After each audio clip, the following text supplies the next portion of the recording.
Welcome to the Ari Hoffman Show on Talk Radio 570 KVI, your home for the politically homeless, streaming live at KVI.com and the KVI app. Coming up this hour on the most dangerous show on the airwaves, Seattle's biggest venues urge Socialist Mayor Katie Wilson to turn on the cameras and add new ones.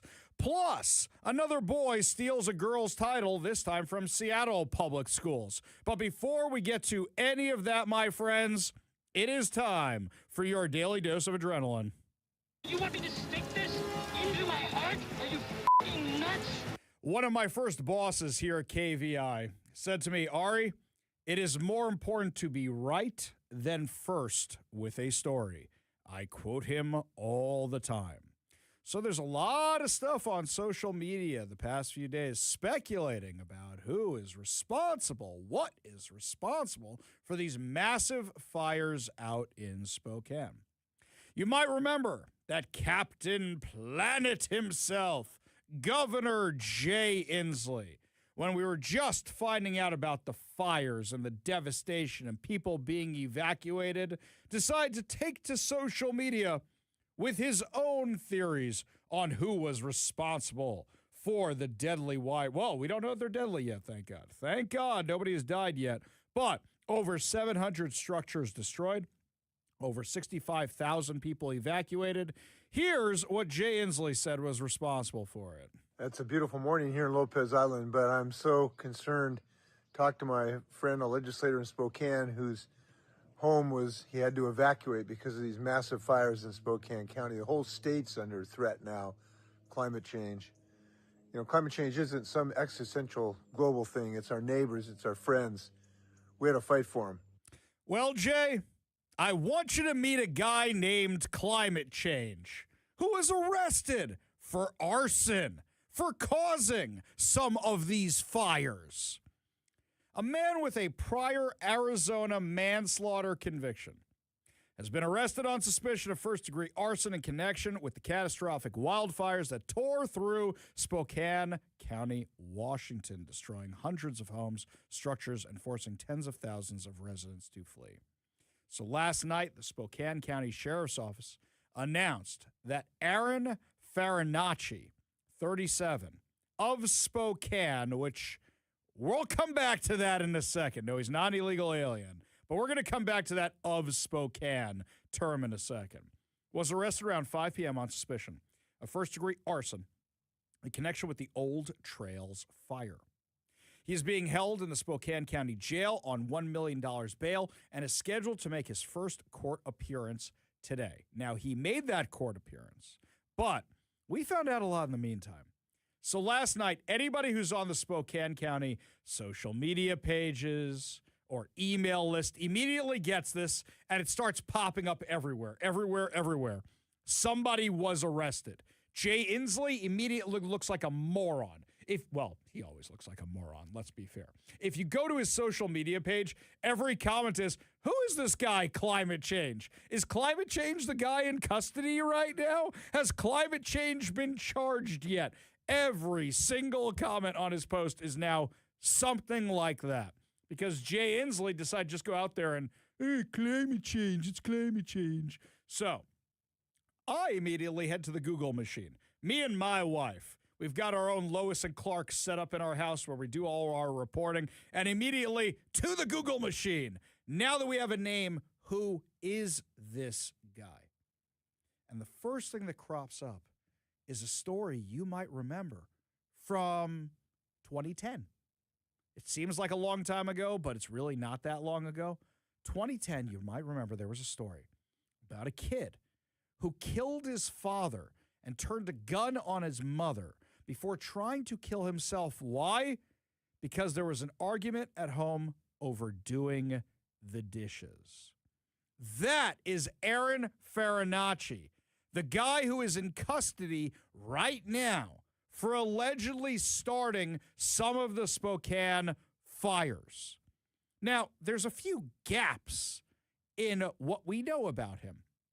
We know that he was convicted of this. We know that he pled guilty to manslaughter, a lesser charge, and spent about 10 years in jail. Then he was kind of drifting and wandering all over the place. But the charging documents today in court say that he was previously interviewed by the authorities in Spokane for, guess what?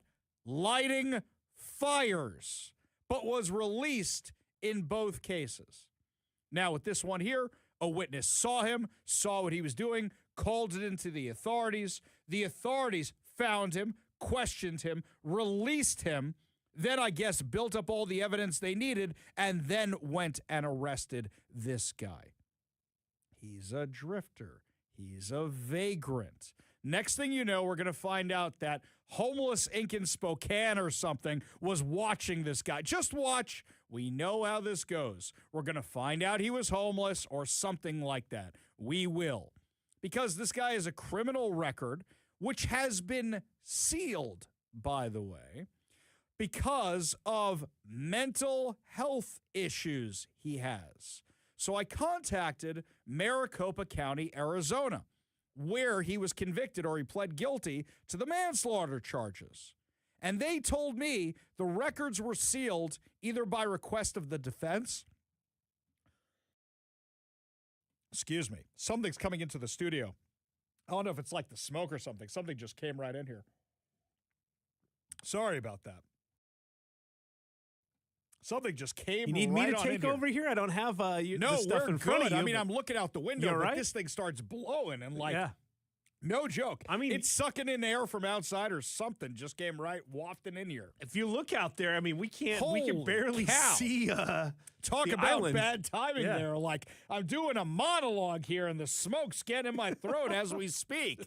This used to happen in the old building, remember, from time to time? Yeah. That system would switch on and all of a sudden something in here. Okay, I'm all right. You sure? It's okay. You sure? I got the water. I'm okay. Anyway, so what happens? Witness sees this guy on the side of the road, calls him in. He gets questioned. They come back. They arrest him. But it seems like this is not the first time with this guy. Now, residents of Spokane, first responders, have been reaching out to me since this whole thing started, saying, Ari, this is a very regular occurrence. In fact, a friend of mine who used to be a volunteer firefighter out in that area in central Washington in 2020 told me back then it was the Antifa types they would find out there trying to start wildfires, pretending to be the homeless just because they wanted anarchy. And, you know, for BLM, we're going to burn down a forest or a freeway or something. But now it seems to be this is a real problem out in eastern Washington with the homeless population, where they are starting these fires inside of forests. So, Jay, Bubby, you look pretty dumb right now. I'll tell you, I'm living the meme. You know the meme with the guy in the yellow jacket who's hiding behind the tree and he's rubbing his hands together and he's all excited for something? That's me waiting for Jay Inslee's next post. What is the only thing Jay Inslee posts about? Climate change. That's the only thing. Or it's the meme with Henry Cavill, you know, Superman and Aquaman. Jason Momoa's rushing up behind him, ready to tackle him at that red carpet premiere. I'm Jason Momoa, and I'm ready to go after, I'm ready to pounce on Jay Inslee, metaphorically, on social media, by the way, for the next dumb climate change thing he puts up. You got to hand it to Jay, though, because he holds on to his brand, right? Like He's gonna be claiming climate change for everything probably until he's long gone. Yes. In fact, then actually he'll be very eco-friendly because he'll be composting the earth, right? Years from now, please God, he has a very long and healthy life and all that. We don't want to wish ill on anybody. Oh, man. Unless he's getting cremated. Well, yeah, then, I mean, that's very, well, he likes, you know, fires and stuff, right? He's all about not clearing forests and stuff. So he's into that. He's big on the ash and the clouds and everything else. For years and years while he was governor, he let things like this happen. But as I said earlier in the office, you know he's going to say, I'm not saying that's what started this. I'm saying that it's rife for this, right? For someone to come along and torch it because of the climate change. We have such dry places. Won't mention anything about being maintained properly or anything like that. No, he'll just come along and say, it wouldn't have been so bad if not for The climate change. That's what he would do. Do you know how worried I am for you right now that you just had a coughing fit because of air that came into the studio? Then you're going to do your Jay? I'm not doing Fauci impression today, and I'm not doing the Newsom impression today because it's killing my throat today. You shouldn't do any of them. What are you doing? It's killing me. The J one doesn't really disturb the throat. It's more up in the nasal passages. Oh, boy, man. Yeah, so we're okay with that. But something else is interesting here, aside from Jay Inslee and all the climate alarmists looking like morons. And, by the way, we knew yesterday that this was human-caused. And also, at the press conference, you didn't hear Bob Ferguson. You didn't hear Maria Cantwell. You didn't hear any of them talking about climate change because they knew it was human-caused. But that didn't stop Jay Inslee. That didn't stop Emperor Inslee from going out there and falsely claiming it was climate change when now there is a suspect in custody for this. Something else I noticed, by the way, regarding Bob Ferguson. You notice that he seems in command and in charge. And something about Bob Ferguson that actually I have to give to Bob Ferguson. And Kevin, you were talking before that Jay Inslee, no matter what with his narrative, he's going to keep saying climate change. We do not like Bob Ferguson. We despise his policies. But something I've always said about him, in disasters and other situations, usually he's very good at handling them, or at least kicking it over to people who can handle them. So, for example, with the floods and stuff, did a good response, mostly from what I've heard. Usually at these press conferences, he's very good at kicking it over to somebody else. So this now reflects back on last week regarding the bite of Seattle. So literally just over a week ago, you had the shooting at Seattle Center with bite of Seattle. We still don't have suspects information. We still don't have anybody in custody, except for the one person they found on the day itself. There could be as many as 2 people at large. We don't have the description for them. We don't know who they are. We don't know anything about them. And when I reach out to the Seattle Police Department, I get nothing back. But you had the delays regarding the press conferences. You had the delays in getting the information out. And don't forget, Bob Ferguson was at that first press conference, which was delayed 5 hours, when Katie Wilson said she was waiting on dignitaries. Bob Ferguson and Pramila Jayapal were both there. They were both at the press conference the next day, but then Katie Wilson ended the presser without Bob speaking, without Pramila Jayapal speaking, and just, okay, we're gone. Goodbye, goodbye, goodbye now. So I kind of wonder something, and I want your input, because a few things could have been what happened here. 1, Bob Ferguson said to Katie Wilson, don't start that press conference without me. I'm on my way. 2, Bob Ferguson said, I'm on my way, and assumed Katie Wilson was going to have the police or whoever it was give the original update of, hey, here's what happened. We'll be back to you in 2 hours or 3 hours when all the dignitaries get here. And Seattle police or Katie Wilson or whoever it was blew it. Or alternatively, Bob Ferguson had no idea any of this was going on, and Katie Wilson's just completely inept. I am curious which one you think it is. You give us a call or a text at 206-421-5757. That's 206-421-5757.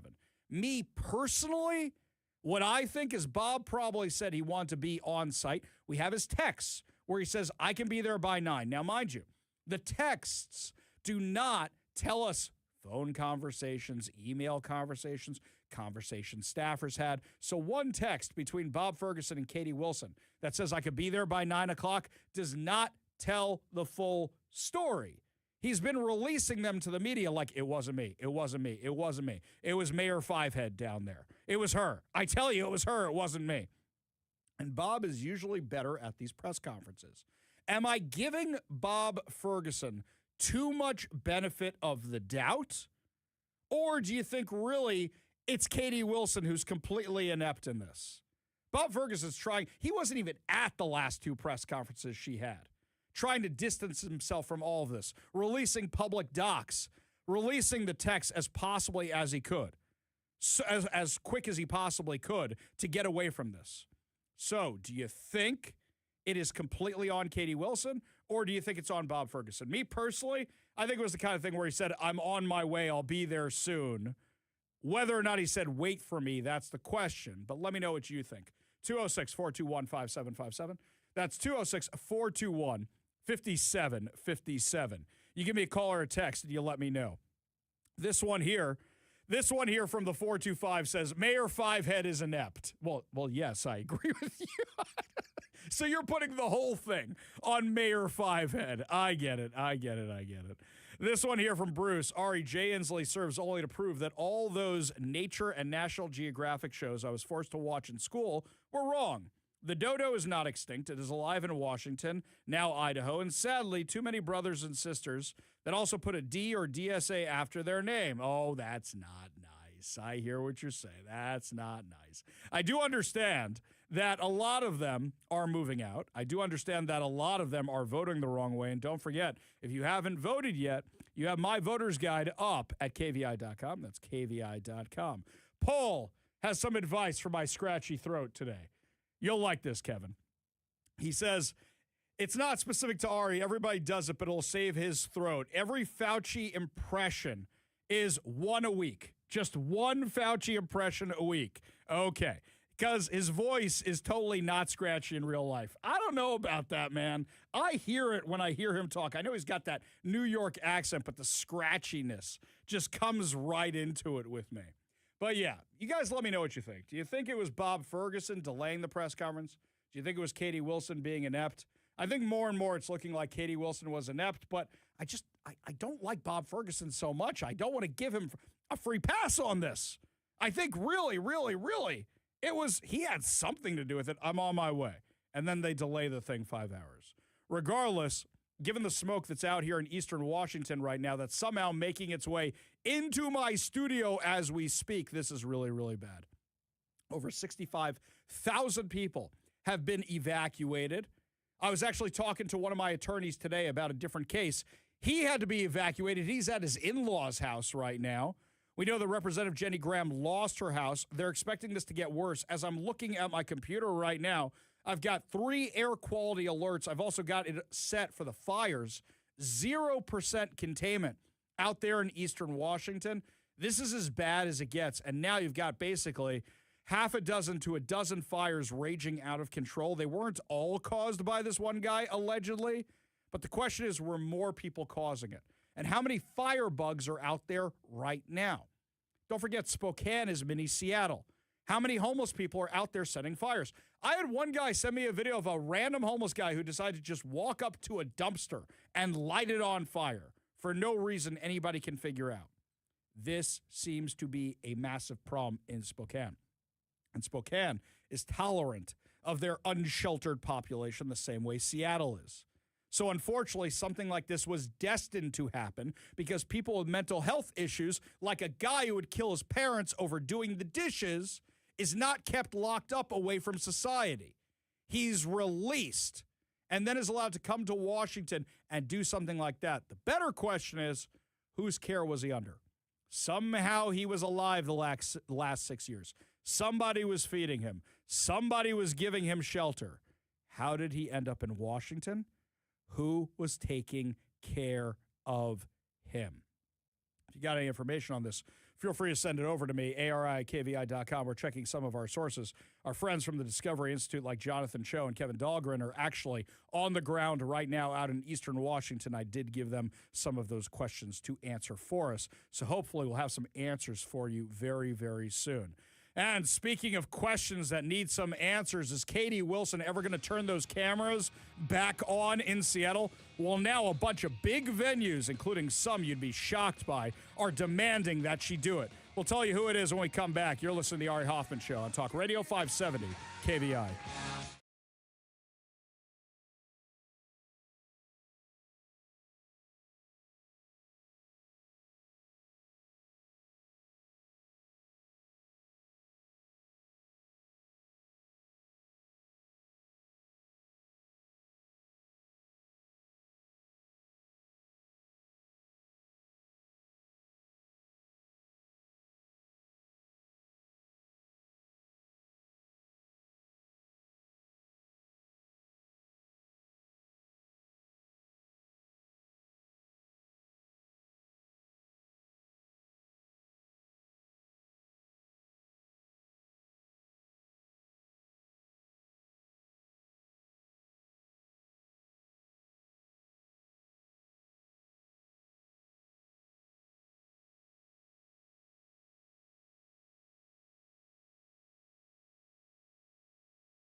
Got a question from Debbie over here on the Facebook live stream that she's watching right now. She wants to know who let this guy, Fabriani, whatever his name is, whoever let the arsonist of the fires out of jail. Well, the problem is, Debbie, I would love to tell you, but the court records are sealed.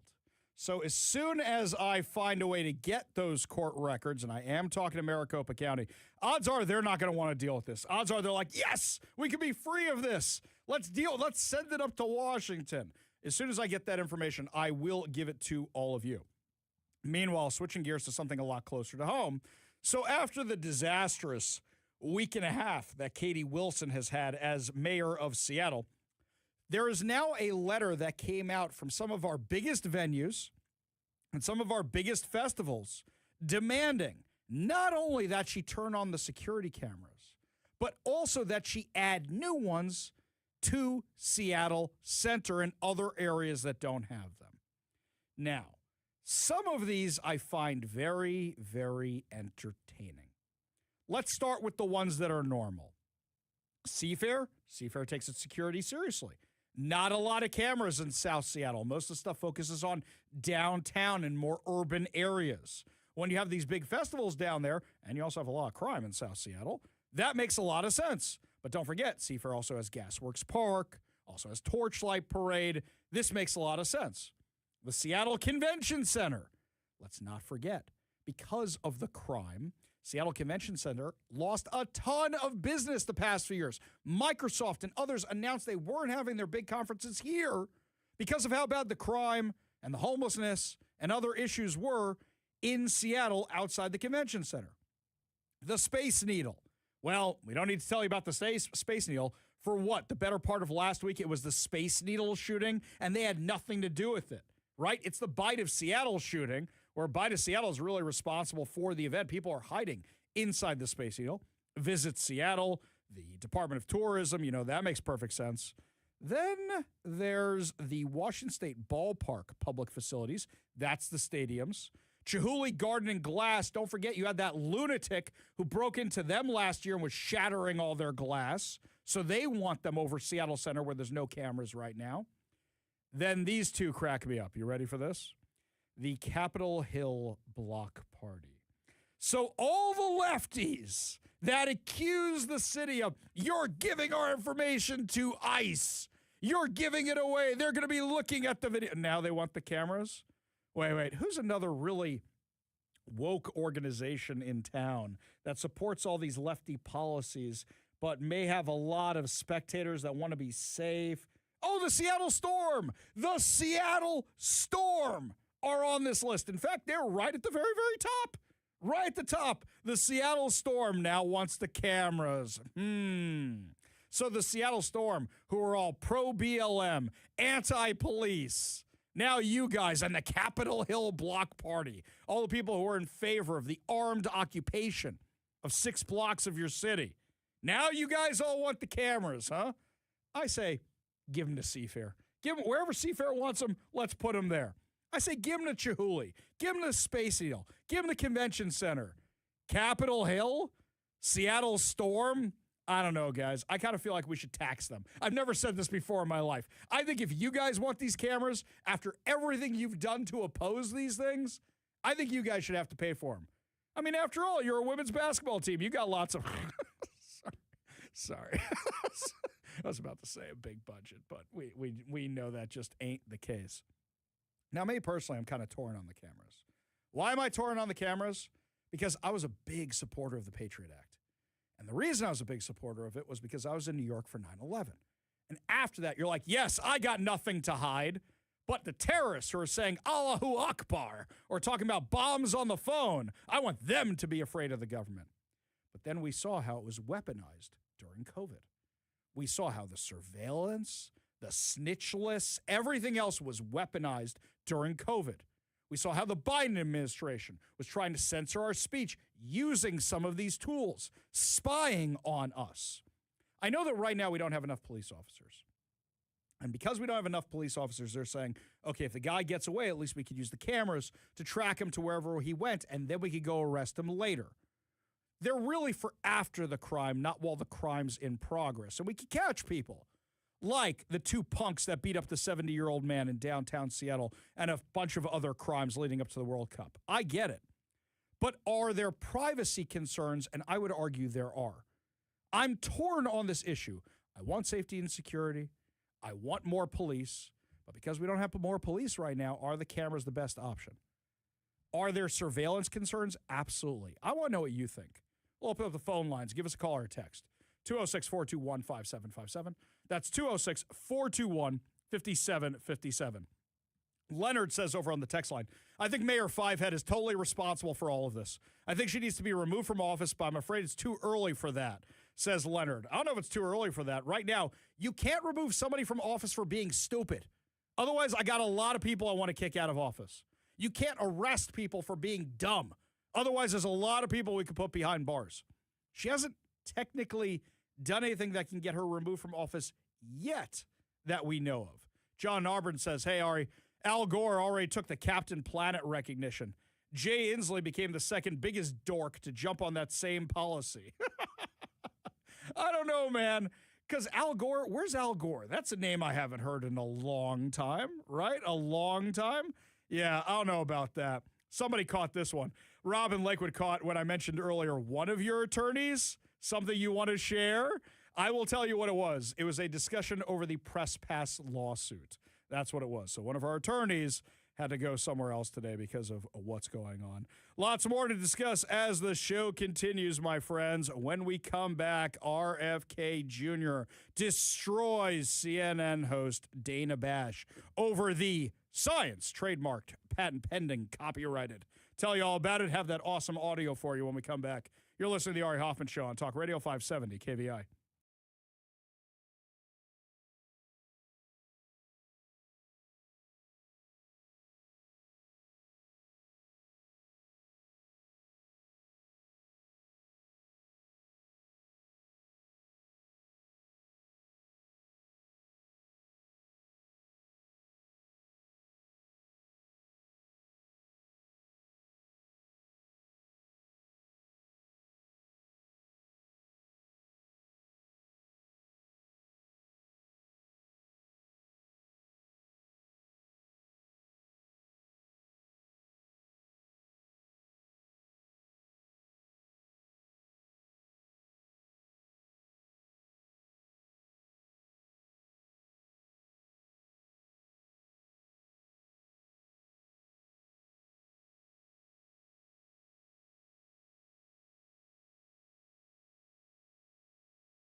Okay, I apologize. For sure, our HVAC system is sucking in something from outside because now even Kevin's feeling it in his studio. Whatever's in that air right now, I would actually urge you, if you're comfortable doing so, turn off your air conditioning units at home because otherwise you're going to have the same problem I do because that's how these things work. They suck in air, which means they're sucking in whatever's outside. Holy cow, it's killing me. So, a lot of you have been asking, when are we going to find out results for the primary tonight? Those, you're not going to see the first ballot drops till around 8 o'clock tonight. So I'll be on socials, Ari Hoffman Official, on Facebook and Instagram, the Hofffather over on X, because we're not going to be on air at that time. And I'll make sure that I'm posting all the updates as we get them. Something else, don't forget, from 6 to 7 today, you get the Ari Hoffman Show Reloaded, brought to us by our friends over at Wade's Eastside Guns and Bellevue Indoor Range. So remember, you have that from 6 to 7 tonight. Now, at around 4 o'clock today, we're going to be going through the races to watch because there's a lot of races around here, but not just here. Also, the races to watch. Is the terrorist supporter out in Dearborn, Michigan going to win? What do we think about that? All of that's 4 o'clock today. And for those of you who still haven't turned in your ballots, we're going to give you a little help on your voter's guide, especially regarding this tax for the libraries, which isn't about the libraries at all. It's really about the homeless. So make sure you vote no. It's not for the children. It's for the homeless. Now, meanwhile, over the weekend, Health and Human Services Secretary RFK Jr. got into it with Dana Bash over the COVID-19 pandemic. Now, we know that today, Senator Rand Paul announced that his committee is going to vote on Thursday about whether or not to hold Fauci in contempt after he pled the fifth 111 times last week. 111 times.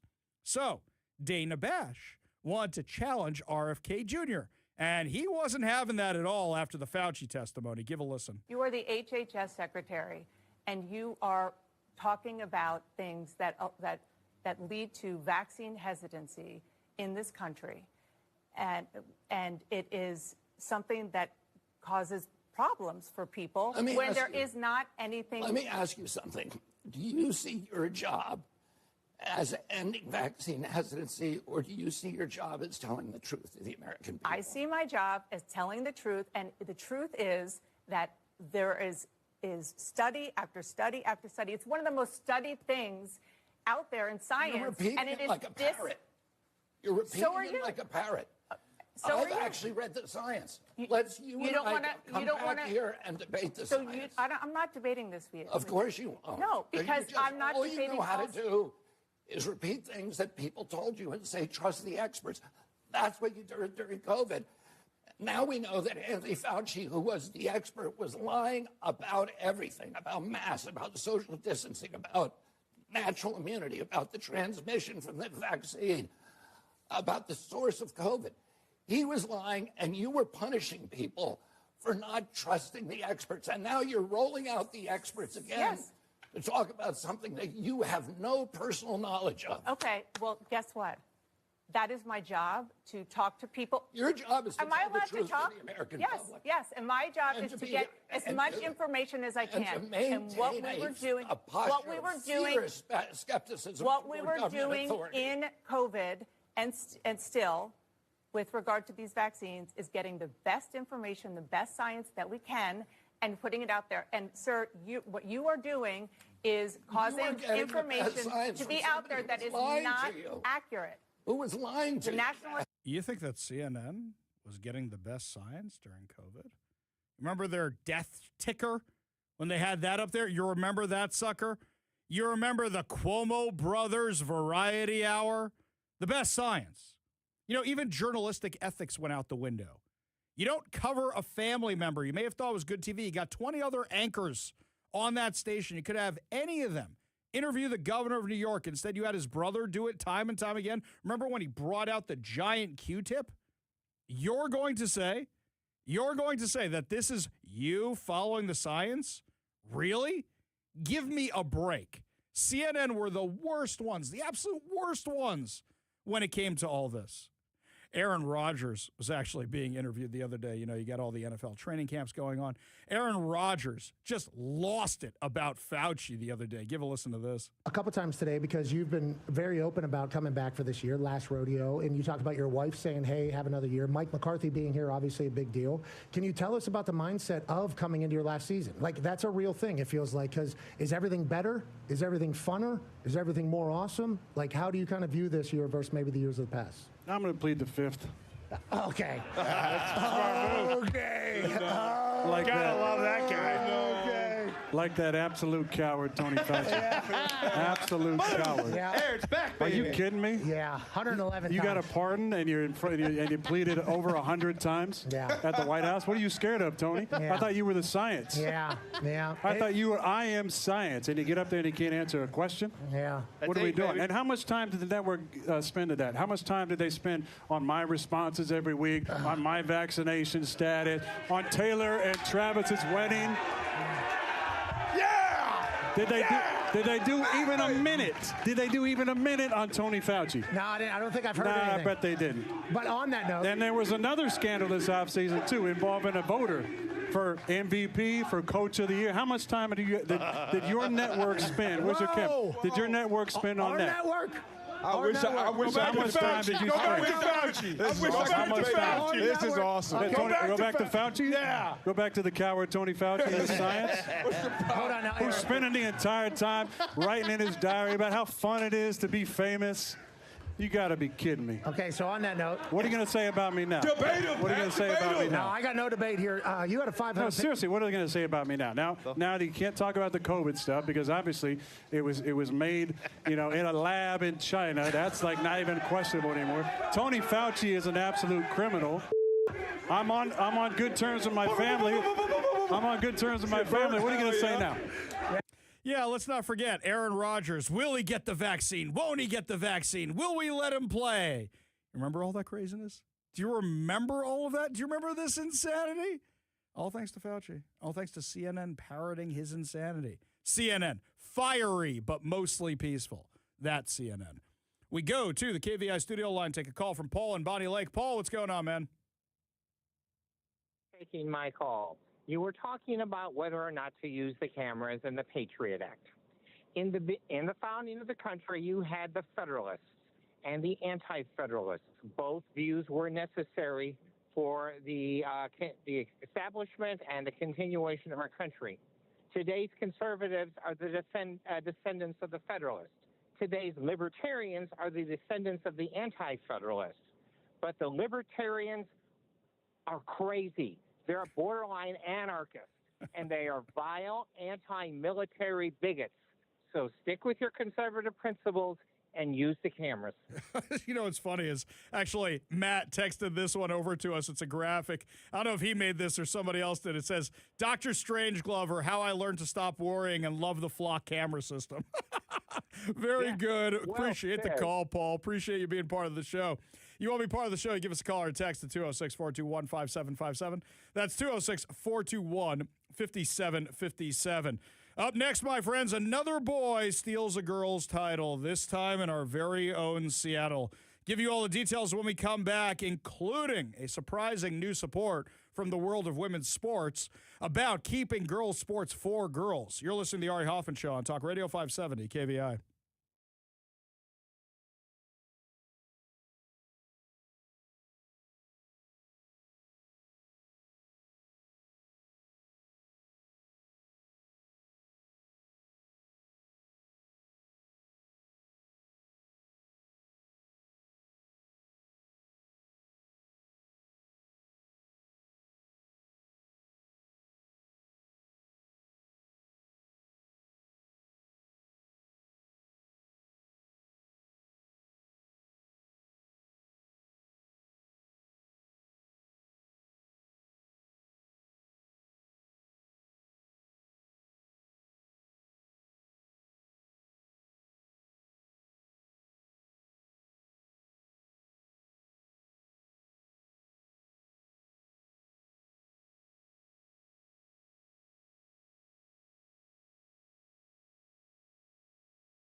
All these women in the WNBA who won't stand up for women's sports, really nauseating, because the people who are suffering the most are high school and college competitors. They're the ones who have to deal with this. The NBA, the WNBA, most exclusionary organization. They got any men in the WNBA? Apparently there's some trans basketball player in Europe that now people are saying, hey, get him on the squad. Why don't you guys bring him on over and see what happens? You look at this dude, he's a beast, an absolute beast. Gee, I wonder why they won't do that, including their own bylaws say it's only for women. But the ones who are being harmed are the very people that want to buy tickets. So there's this social media account called hecheated.org, and they track these boys pretending to be girls in high school and college sports. This one involves our very own local area. This one here, they write, the 2026 U.S. Open Youth Club Championships, the Ultimate Youth National Championship, is finishing up today in the girls U20 division. Both teams in the girls, and they put quotes around those, Stephen Hills and Minnesota Superior have boys on their rosters. Seven Hills boasts male player Leo Nora Luloff, recently coming back from playing in the World Tournament with Team USA, also described as the best girls player in the country. This is a dude. On Minnesota Superior, we have Mateo Clover Dash Galdams, who helped the U17 Minnesota Superior team to the national championship title last year. This final between two mixed teams is meaningless, and there will be no girls' team championship this year, they write, and they're 100% correct. They said the Seven Hills U20 team from Seattle has won the girls, using the quote marks again, Youth Ultimate National title for the second year in a row, repeating their championship win from last year when they played with at least two boys on the team. A team with a boy beat another team with a boy for the girls' title. Girls lose. 100% right. 100% right. Girls' sports are meaningless if you keep doing this. Look, it's as simple as this. If I have a motorcycle and I'm competing in Tour de France, is that fair? No, of course not, because it's a motorcycle. Which one? Clay Travis from Outkick. He actually said he would put up $10 million to have the WNBA play a boys' high school team and watch what happens. The WNBA All-Stars versus a boys' high school team. It's insane. Even Caitlin Clark admits what would happen if they played the boys. On one with anybody. Current, not current, who would it be? That's a fantastic question. Current or not current? NBA, WNBA. Well, like, I would get killed by every NBA player, but like Steph Curry. You would play one-on-one with Steph Curry. I thought you were going to say Peyton Pritchard. That's great. Peyton Pritchard. I would get killed by every single one of them. Yeah, probably true, by the way. And she's a good player. Probably true. So, how come Caitlin Clark isn't standing up for these kids? How come she's not doing it? By the way, this is Veronica, the boy who stole the Washington State title in girls 400 meter from Lauren Matthew in both 2024 and 2025. That's the same kind of competition that Annalie Wilson did. Give a listen to this. All right, I'm here with Veronica Garcia, the 2A 400 meter champion. How does that sound? I don't know. Maybe just another day in the office. Nothing special for me. I just run. That's a dude. That is not a girl. That is a dude. You can hear it in the voice. Just another day in the office, taking these things away from girls. Well, Arina Sablenka is apparently a big in the tennis world. She's big in that. And I don't follow any of this kind of stuff. I don't keep track of any of this kind of stuff. But she voiced her opinion the other day, and people are hailing her as a hero because so few people in women's sports have spoken out against keeping men out of women's sports. Here's what she said. I think it's really important to keep the fairness in our tour, and it's obvious that biologically, right, the men are way stronger than women, so I feel like it would be not really fair for the woman to compete against biological men. So I believe it took them a little while to make this decision, and I support it. It's about time, and when more of these stars step up, then I think this thing will be over.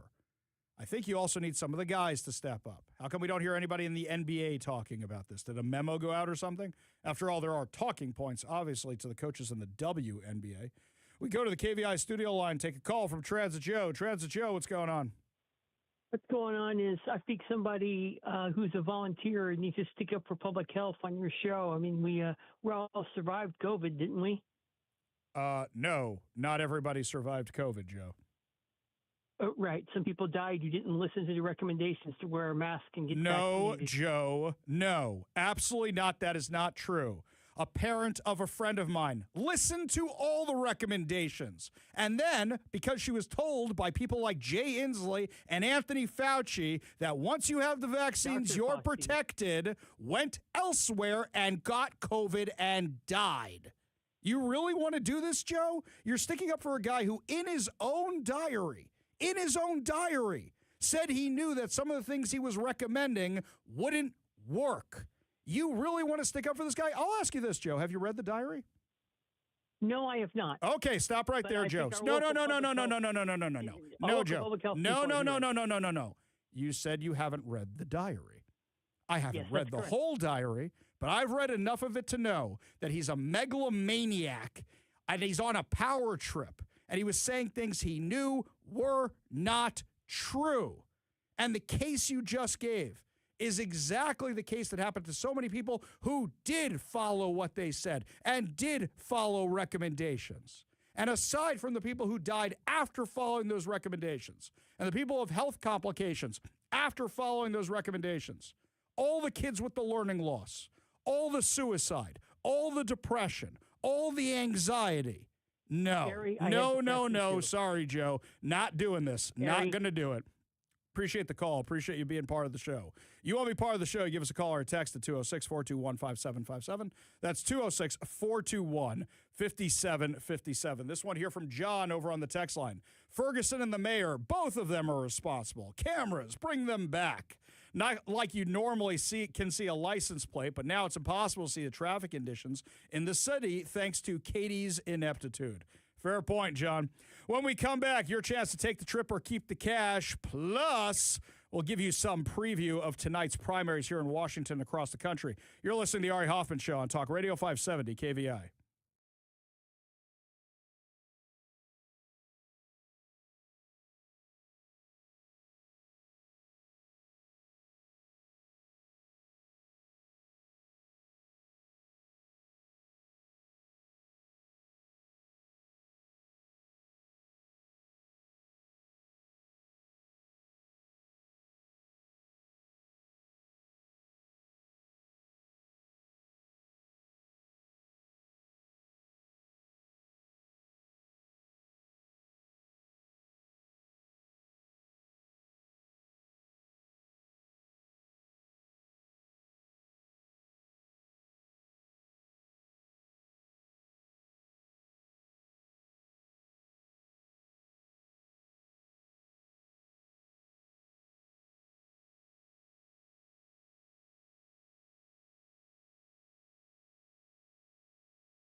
Welcome to the Ari Hoffman Show on Talk Radio 570 KVI, your home for the politically homeless, streaming live at KVI.com and the KVI app. Coming up this hour on the most dangerous show on the airwaves, we now know the teacher who was responsible for that school display with the testosterone vials. Plus, Representative Newhouse is going to be joining us with an update on the Spokane fires, and is Sound Transit finally going to install fare gates. But before we get to any of that, my friends, it's your chance to take the trip or keep the cash. Given the fact that it now looks like I can barely see anything out my window from the smoke, holy cow. Look at that, Kevin. It's a great time to get out of here. That's nuts. From the start of the show at 3, so a little over an hour ago, this is wild. Yeah, it looks like a fog cover came in. That ain't fog outside. We could see across the water beforehand. Now you can't see nothing no more. Anyway, your chance to take the trip to Yellowstone or the Grand Canyon, or $3,000 in cold, hard cash. All you have to do is text the word I give you to the number I give you. Do not text your name. Do not text your address. Do not text your eye color. Just the word I give you. Today's word is fir, as in the tree, not as in the stuff that I'm covered in. The tree, fir tree, F-I-R. That's F-I-R. Text the word fir, F-I-R, to 206-421-5757. That's 206-421-5757 for your chance to win. Reminder, not like the stuff Chewbacca's covered in. Not like the stuff your dog is covered in. Like the tree. Like a fir tree, F-I-R. Text that to 206-421-5757. That's 206-421-5757. We go to the KVI studio line, take a call from our friend Carrie in Kent. Carrie, what's going on? Ari, are you a furry? Oh, wow. That's quite a question I've never been asked before. Just because I am... hey, I prefer Chewbacca. Thank you very much, okay? Gosh, you're killing me. That's the one I get. Yes, you were saying, Carrie. I was calling to talk about the last caller, and I'm just really surprised that even now that information is coming out, which those of us who did our research beyond the headlines knew, that people are still personally invested in this narrative that the vaccines were safe and effective and you couldn't transmit it and all this other absolute garbage that was being spewed from Fauci and others who were taking cues from him. They're just so personally invested, they cannot admit they were wrong, and it just blows me away. When I was talking with Tina Orwell, she said that, yes, we got things wrong during COVID, and I said, well, I hope you learned from it, because there are some of us who will read papers and will listen to other dissenting voices, because that's how science works. But it's just crazy to me how people are just so still wrapped up in this. I still see people wearing paper masks. It just blows me away. Carrie, I'm going to do a little sociological experiment with you right now, okay? Carrie, I assume you drive like me. Would that be accurate? I don't know. Do you drive like a crazy woman? Perfect. Thank you. That's where we're going to. Crazy man. I identify as a man, right? But so good. I could tell. Ari Hoffman listeners, we're in a class of our own. So you ever notice that car that's going really slow in front of you, it is always, without fail these days, somebody driving in a car by themselves wearing a mask. Have you noticed that too? Yes, unbelievable. Okay. But there's something else. Let's take dinosaur science for a minute, right? Dinosaur science, the Jurassic Park thing. So they were making Jurassic Park, and it was one of the first times they were using computer graphics on a large scale, and the computer was rejecting the designs for the Tyrannosaurus Rex. How were the Tyrannosaurus Rexes always looking like in museums and claymation, everything else, they're standing up? But the computer says, no, they lie down, or they bend over, and that's more how they run. And you saw that in Jurassic Park. That was really the first time. And a whole bunch of people redid their dinosaur displays because the computers were showing that it didn't work. That is science evolving on something that was established. Yeah, this is how we displayed the dinosaurs. Now you think about the COVID stuff for a second, and I'll give you another analogy here. Carrie, do you ever like to be wrong? No, I try not to be. Okay, good. Well, you're an Ari Hoffman Show listener, so you're one step ahead of the game, right? You're a friend of mine. You're one step ahead of the game. So regarding that, look, sometimes President Trump's not right. right? Sometimes he makes mistakes. Yeah. And lots of politicians we like mistakes because they're not perfect. They're human beings. We sometimes try to defend them, and sometimes we go, yeah, we don't like it. Right? Like in the first Trump administration. People like me were saying, I don't like his Twitter either, okay? But I like his policies, so yeah, I would agree with you. But there are some people who are so hardwired, they can never admit they made a mistake. Or like it's like fandom, right? Where they will not turn on their team no matter what. I almost walked away from the Mets. I've told that story a dozen times. But there are so many people who won't do it. They treat politics like fandom. You take that with the ego, where they were the ones who, I got a friend who can't even look at me the same way before because during COVID they were yelling at me about stuff, and now they're proven wrong on everything. And crazy. I know what they meant. You know what they meant, right, Carrie? Yeah.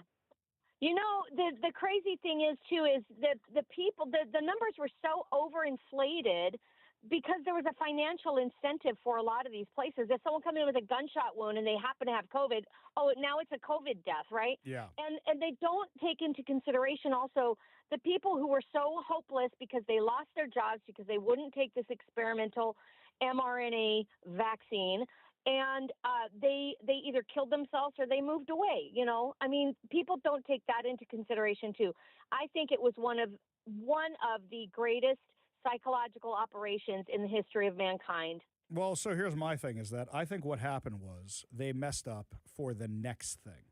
Let's say for a second they did all this with the best of intentions. The best of intentions. Is anybody going to listen to them next time unless people are bleeding out their eyeballs? Right. And that's the biggest. Not. I think that's the biggest problem. They lost our faith. They lost our trust. Carrie, appreciate the call. Exactly. Appreciate you being part of the show. Sorry. You want to be part of the bye. show. Good to talk to you. You want to be part of the show, give us a call or text at 206-421-5757. That's 206-421-5757. So let's talk about tonight's election. You have until 8 o'clock to get your ballot in. Do not drop it in the mail today, my friends. Has to be postmarked or received by today. Here's something else, by the way. This one was kind of funny. You know, I mentioned the other day on air that I voted for Jimothy in like 5 races. In fact, the King County Assessor's race, where I just looked at that and said no to every candidate. I had a bunch of those candidates reach out. A bunch of those candidates reached out and now want to come on the show. And depending on who survives the primary, might have them on tomorrow. But that's one of the races I wrote Jimothy for because I just, I'm concerned about that race. Anywho, my wife reached out to the Secretary of State of Washington to find out if Jimothy can actually win any of these races and got a response back, which I thought was pretty funny. Unfortunately, even if Jimothy does get the votes, he will not be eligible for office. Not because he's a raccoon, but because he did not file a declaration as a write-in candidate. Even then, officials only tally the write-in votes in any race if the total number of write-in votes is high enough to make a difference in the outcome of the race. Or in other words, we will not be tracking write-in votes for anyone, including Jimothy, who is not declared as a write-in candidate. So if Jimothy had filed, he would have been eligible even though he is a raccoon. Now, mind you, there's something else here. Jimothy doesn't have ID. How do you know that's actually Jimothy and not somebody else, not one of the other raccoons in the litter who had a deformity? How do you know? You have no way of knowing if that is actually Jimothy. He's just a raccoon out in the wilderness. No collar, no form of ID. So basically what you're saying is the issue would have been that he hadn't filed, not that he doesn't have ID, because it's Washington State. We go back to the KVI studio line, take a call from Beth in Seattle. Beth, what's going on? Hey, Ari, I have a biology degree and a master's in public health. And, during COVID... Wait, hang on a second. Beth, I'm sorry to interrupt you. Does this mean I have to call you doctor this whole time and I haven't been doing it? No, master's. Oh, okay. You don't get any titles like that. Okay. So we're good. We're good. And it was shocking how anti-scientific Fauci and the others were running the show. They were shutting down very reputable scientists, like the Great Barrington Declaration. They were saying that hydroxychloroquine, which is used by tens of millions of people around the world, was dangerous. They were saying ivermectin was dangerous when it's also used by tens or hundreds of millions of people around the world. It's probably safer than Tylenol. And they were making so many things that had to do with authoritarianism and not science and not public health, because public health actually looks out for the health of the public. So their entire health, not just whether they get COVID or whether they don't, but are they more healthy overall? Like, even if they get measles, are they more healthy than if they had this other treatment that might have killed them? Yeah. Whatever. You're looking at the whole picture. Well, think about We're this. not looking at the whole picture. I mean, Beth, I know you listen as often as you can, right? But you also follow me on social media. You remember when I got the documents from King County Health that they knew the vax wasn't stopping the spread, and they kept telling everybody it was? And you remember when they were literally telling Inslee's office, it's not stopping the spread. And then he did the mandates. So even after they knew that, that's not following the science. That's not accepting the science. And you want to give benefit of the doubt. It was a pandemic and we didn't know. At that point, you had scientific evidence telling you one thing. And it had been months of that. I had months of reports where they were saying that. And yet he went ahead with the mandates anyway. Oh, it's not working. Let's double down on it. I mean, that's the craziness is nobody was following it. Yeah, and most of Europe was sending their kids to school, and they were fine. Yep. And we're totally ignoring that. Yep, my kids were fine. We knew kids they all went to school. Weren't going to get sick. Yeah. Yeah. Yeah. Craziness. Absolute craziness. Beth, appreciate the perspective, appreciate the expertise. You want to be part of the show, you give us a call or a text at 206-421-5757. That's 206-421-5757. Now let's look at the races around here you want to be watching for Election Day. Okay. So, in the 4th Congressional District, this is interesting because this is Republican on MAGA versus I'm more MAGA than you MAGA. So this is the 4th Congressional District. This is Republican Representative Dan Newhouse's district, and he's retiring. Actually, he's going to be joining us around 4:30 today with an update on the wildfires and the federal response. So he's going to be retiring this year, and there are 11 candidates competing for that. But that's going to be a lot of Republican on Republican action there. So that's one race we're going to be watching tonight. The other one that I'm going to be watching with regard to Congress, this is going to be Representative Adam Smith. Now, he's going head-to-head with Doug Bassler, who we had on the show yesterday. If you missed that interview, you can head on over to kvi.com right now and check it out. He's the Republican candidate in that race. But you also have Shama Sawant, the Marxist, the communist, the crazy former city council member who got Amazon to move to Bellevue, who raised the minimum wage, who defunded the police. And what's crazy is she's running on that record. So even though everything she did was bad, every single thing, she is running on that record about how great it is. Can't take this away from her. She is who she is. She's evil, but she is who she is. So she's running in that race. Then you've got Melissa Chowdhury. Melissa Chowdhury is the one who's a white lady who now thinks she's a Muslim lady who wraps herself in the headdress all the time.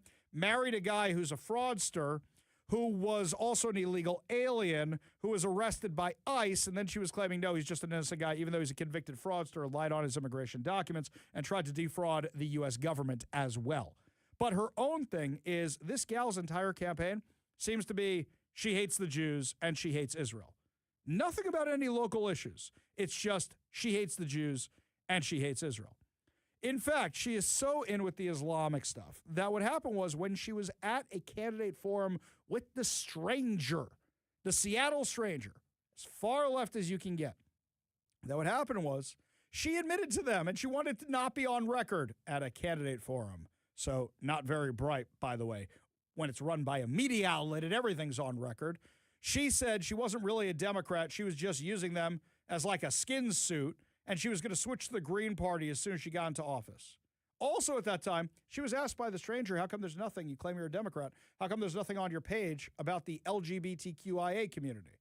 And she said it was because she didn't want to upset her Muslim supporters, basically just blowing up all that, that entire thing, where you realize, well, yeah, the Muslims don't like the LGBTQIA crew, but they're using them to further their agenda.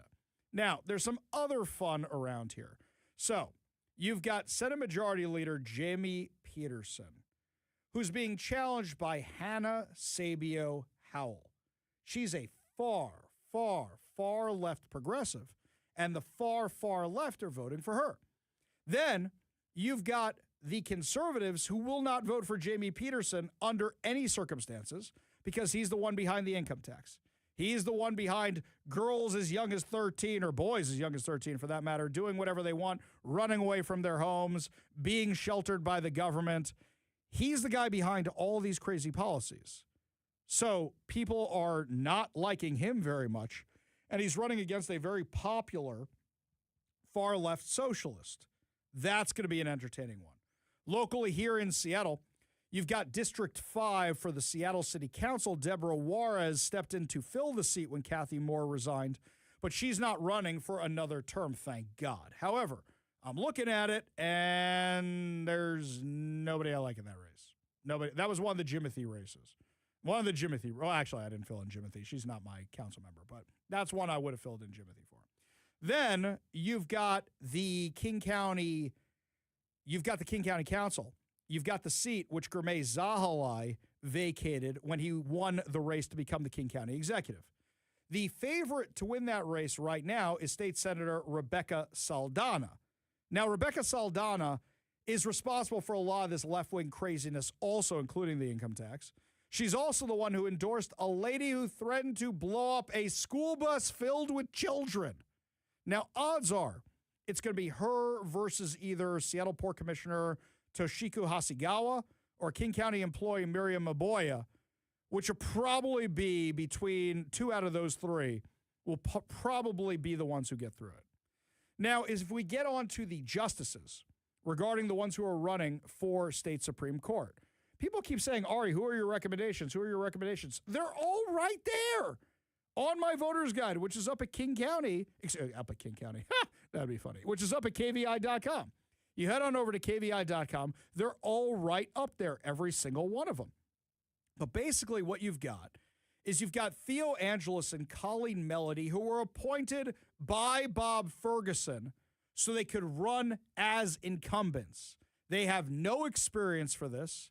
Their only qualification for office is that they're buddies of Bob Ferguson, donors to Bob Ferguson, co-workers of Bob Ferguson, and they were appointed because he knows they'll uphold his income tax.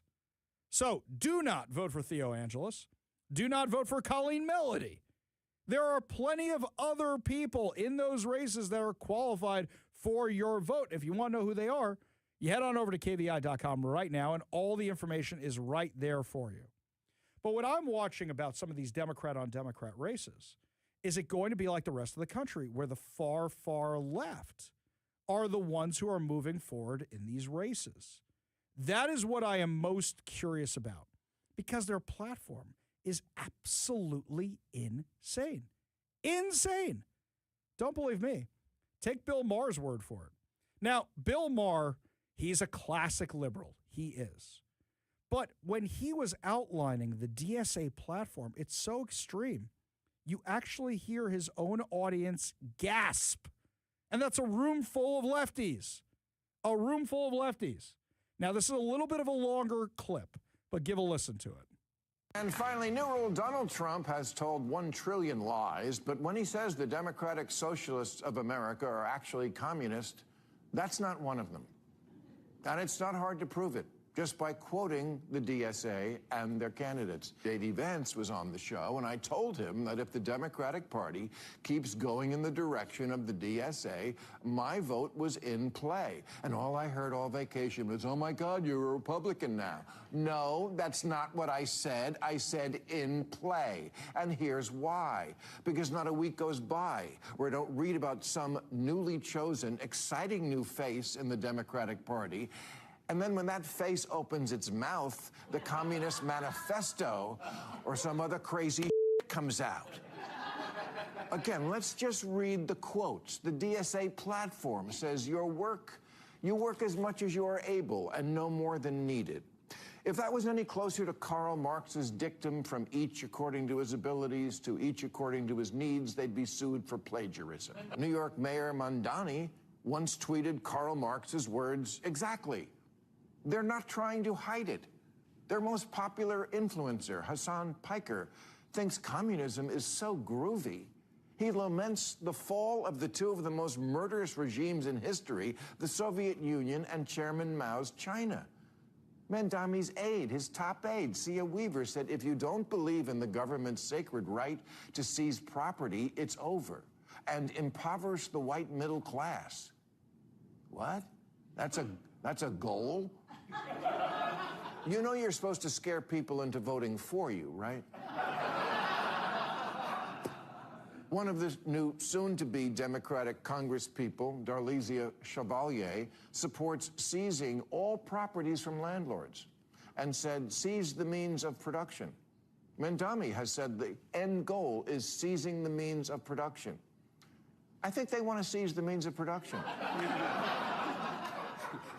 Now, maybe you missed that in school or missed school altogether, but that's communism. Now the coalition within the DSA, called the Marxist Unity Group, is in ascendance, and I must take them at their word when their words include, our commitment is to the long-term struggle for a fully liberated, classless society, in a word, communism. What do they have to do? Tweet out, elect more communists? Oh yeah, Sia Weaver did that. Yes.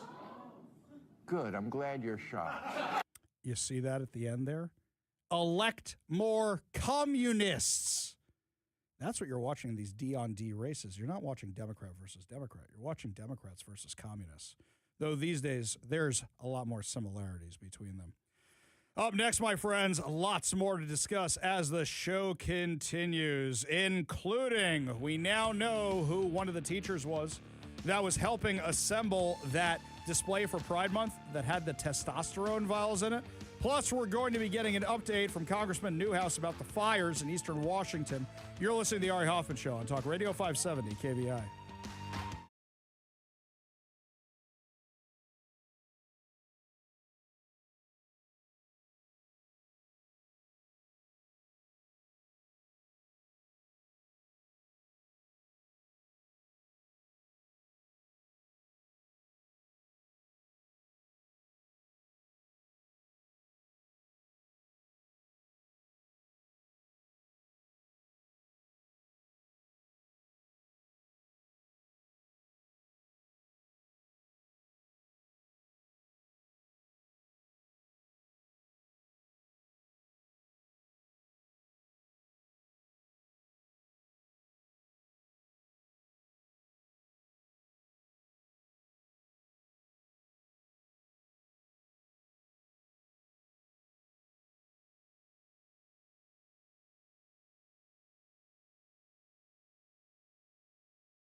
Newly released surveillance video reportedly shows a Washington State teacher helping assemble a Pride Month display at a high school where testosterone vials were later discovered, a controlled substance, adding another development to an incident that has already prompted local and federal investigations.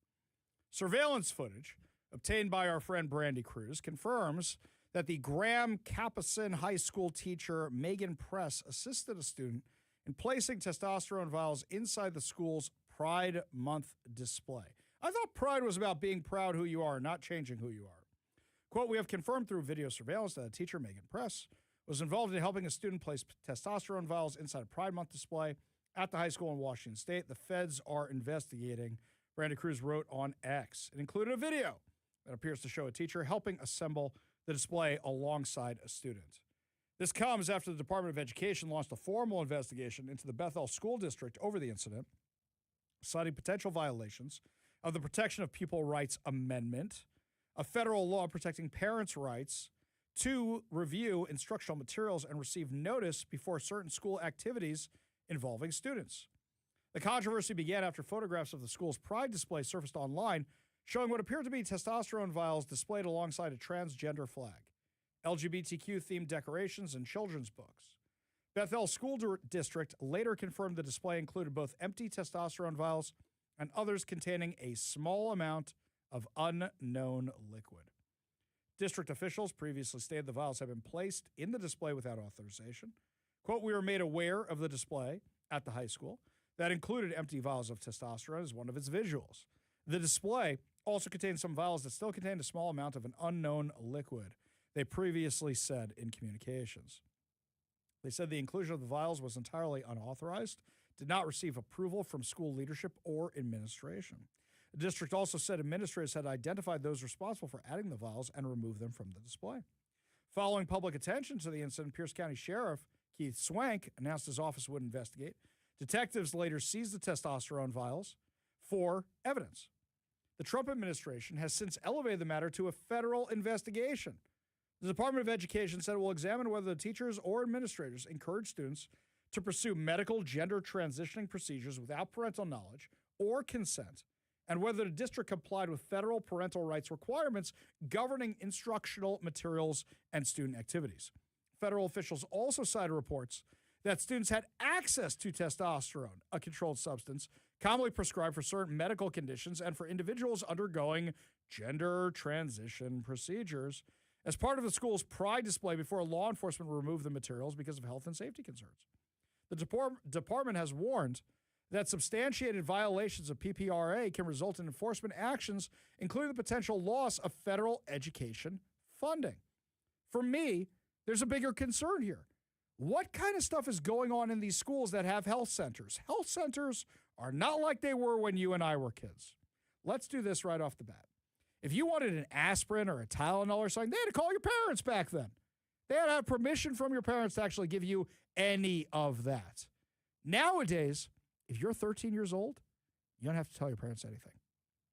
Once you're 13, they can do anything they want if the kid says it's okay. And the kid doesn't have to go home and tell mom and dad. And we know there's a lot of crazy stuff being given out by these activist educators, by these activist nurses, by these activist medical professionals. And the stuff is being hidden from the parents. That's exactly why on your general election ballot, we have the initiative to protect parental rights. So you have to vote yes to protect parental rights. That's not on your ballot for the primary. That is on your ballot for the actual midterm election in November. And just a reminder, you have 3.5 hours to get your ballots into those drop boxes. And I will remind you of my pledge, by the way. If you call to complain about something election related, I am going to ask you if you got your ballot in or not, starting tomorrow. And if you did not get your ballot in, we are dropping you from the call, because odds are you're going to start giving me a song and dance about it all being rigged anyway. If you don't participate, you don't get to say it was rigged. So make sure you get those ballots in today. Also, in off-year elections with low voter turnout like this one, Republicans have a chance. Common sense has a chance. Normies have a chance. to actually get some gains out of them. Up next, my friends, Representative Dan Newhouse will join us with updates from the fire. Tell us what's going on in Spokane, but also tell us about the federal response. You're listening to the Ari Hoffman Show on Talk Radio 570 KVI.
Today's Newsmaker Spotlight brought to you by our friends over at Renewal by Anderson, Western Washington, windows and doors for every home. Well, the main topic of conversation here in Washington is, of course, the wildfires. As I'm looking at our windows right now, the smoke is coming over the mountains. It is getting very, very hazy. It's getting bad here, but if it's that bad here in Seattle and Western Washington, imagine how bad it is on the other side of the state. Joining us now to discuss and give us updates, Representative Dan Newhouse. Thank you so much for joining us today. Thank you, Ari. It's a pleasure to be with you, and thank you for acknowledging that. We are socked in. I'm not sure I've got much over a mile, maybe 2 miles of visibility here in the Yakima Valley. We're choking in smoke for sure. I can imagine. I mean, given how bad it is here, it must be infinitely worse by you guys. Now, we saw today that the feds are coming through, and that seems like that Washington State is getting whatever it needs. What can you tell us about that?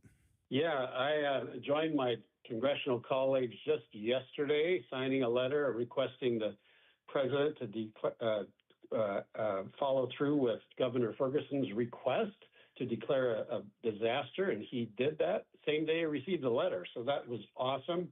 And I got to tell you, the coordination between all levels of government, the firefighting efforts have been really good. The communication's been good. We had a call yesterday that brought a lot of people up to date through the Washington State Military Department, which was very helpful.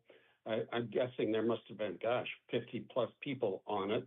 State legislators, federal legislators, all parts of government. So that's good. Communication is awesome. But our hearts and prayers are with the people that are being directly affected. We can complain about the smoke and our scratchy eyes and throats. We haven't lost our house here, and I really feel for those folks that are going through these terrible, terrible, terrible fires. Yeah, we know Representative Jenny Graham lost her house in the fire. The only thing left of her house was an American flag on a flagpole, a charred American flag. I mean, it's really, really, really sad. Now, actually, you have a unique perspective I'm curious about. People don't often think about the after effects. They think, okay, you rebuild a house, or okay, you regrow a forest, but you're in a unique position to answer this question. Farms and other agricultural products, they don't recover so quickly. You're talking a multi-year cycle behind this, right? Well, every day that goes by, it makes me more and more nervous.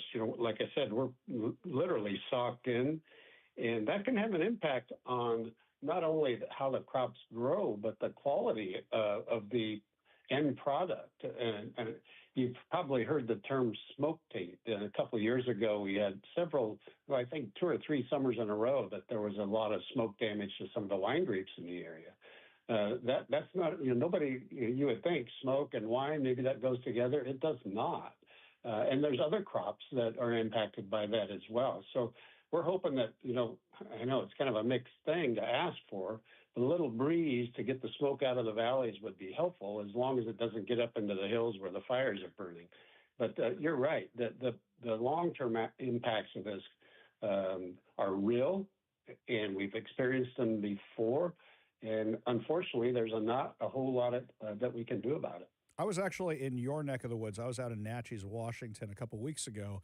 My brother-in-law has a place out there, Whistling Jack's. So we were out there at that place, and I saw the devastation from the last time they had fires like this. I think it was a summer or 2 ago. He literally sent me pictures where you could see the fires coming over the hills, and they still haven't recovered from that. So back-to-back things like this, I mean, I'm concerned about that. That caused a lot of damage. Particularly, there's an integral water delivery system there. The Yakima-Tieton Irrigation District depends on the canal. It's literally hanging on the side of a mountain for about 11 miles. Mm-hmm. And the fire, it didn't burn the canal. It's made of cement, although the heat did compromise parts of it. But burning the timber on the hillsides above and below the canal, they are in very dire danger of, whenever it rains and the snow comes, we get a lot of wash and landslides, which compromises that very necessary supply of water for the Tieton Valley. And, that's the kind of thing that to repair takes millions of dollars and lots of time. So these fires, yes, they burn for a few days, a few weeks, and then we put them out, trees regrow. but damage can be long-lasting, the impacts of these fires. We're talking with Representative Dan Newhouse about the fires in eastern Washington. Now, you mentioned a little bit earlier that the entire congressional delegation signed the letter to President Trump. I saw the press conference the other day on Sunday when this was all getting started. It seems like there's a real kumbaya bipartisan moment going on here. Do you feel the same way? I do, and I say that without hesitation. You know, there's times to be political, and certainly we see that on a regular basis. But this is the kind of time where, regardless of what party you're in, people need our help, and we need to step forward and do the right thing on behalf of the citizens of the state of Washington. And that's what I'm saying, and I appreciate that very much. You know, it's kind of I don't want to compare, but similar to other situations we've seen. It's kind of a 9/11 moment. It brings people together as Americans, and that's a heartwarming thing to see, and that's what we need. Yeah, absolutely. I couldn't agree more. In the last few minutes we have with Representative Dan Newhouse, not to douse water on the situation, metaphorically, of course, but talking about the bipartisan that's going on right here. I assume it's pretty early for anybody to be talking about, hey, how can we do better forest management, or how can we be doing anything to reduce how much of this happens in the future. I assume right now it's about helping the victims. It's about helping stop these fires, put them out, which I'm getting more and more alerts on my computer as we're talking right now about smoke, about fires, about no containment. It's really, really bad. But do you think that bipartisanship will carry afterwards, or do you think everybody will be back at it once this emergency's passed? You know, that's a really good question, Ari. Certainly after the danger of the moment passes, people tend to go back to their corners and back to their, the way they think about the world and how we should do things. But I'm hoping that this will be a stark reminder of the need for us to get on top of the management issues that we face over millions and millions of public lands and private lands. You know, I was just up in Okanagan County last week, visiting with lots of folks that are being impacted directly. Went to Nespelem, where the Colville Tribe's headquarters is. The highway between Omak and Nespelem is actually closed. We were able to travel on parts of that to see the contrast of managed lands and the impacts of the fire versus non-managed lands, and it's stark. It's night and day. And those forests that have been managed properly, like the Colville Tribe is very good at, are going to rebound relatively quickly. Those places that have not been managed well, they're going to be like a moonscape for a long time. It really damages the soil itself, and plants just can't get through that kind of soil situation that we have now. So I hope that kind of visual, that more and more people will understand that this is an urgent situation. It's not a global warming thing. It's not oh my gosh, we've got to cut CO2 production. It gets hot and dry in the summer in eastern Washington, and forests in this kind of situation, we've got to manage very differently than we do on other parts of the state in order to prevent this kind of catastrophe we're seeing now. And I think a lot of people, I hope, will get that message. This is exactly why I wanted to talk to you, because something you said when we were in D.C., and once again, thank you for your hospitality for the 250th anniversary to you and your entire staff, was you were talking about how you're a farmer first. And that's why I figured talking to you about this, you get a unique perspective for a lot of people who aren't being heard out there, who right now are dealing with absolutely unimaginable situations. So Representative Dan Newhouse, thank you so much for fighting so hard on behalf of all of them, on behalf of all of us here in Washington State, and for the updates you gave us today. We really do appreciate it.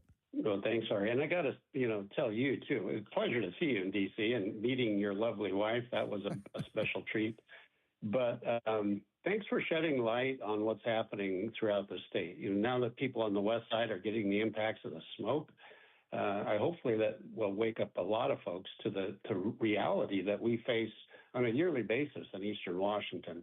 And we need some help. We need some assistance over there in order to accomplish what has to be done to prevent this kind of thing into the future. Yep, I completely agree. Unfortunately, a lot of people out here don't know where their food comes from and don't know a lot about the other side of the state, and they tend to ignore it. Representative Dan Newhouse, really appreciate your time today. We got a whole lot more to discuss as the show continues. You're listening to The Ari Hoffman Show on Talk Radio 570 KVI.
Welcome back to the Ari Hoffman Show. Just a reminder, if you haven't gotten your ballot in yet, those drop boxes close at 8 o'clock.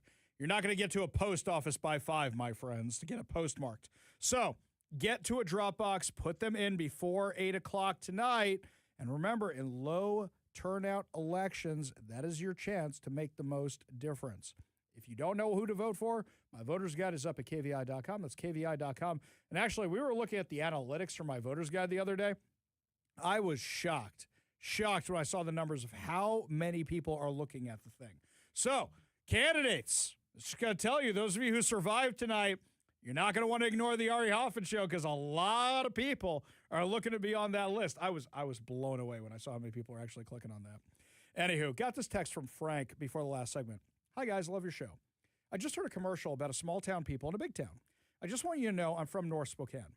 I live in Western Washington now. I heard Ari talk about the air conditioning and sucking in the air from outside.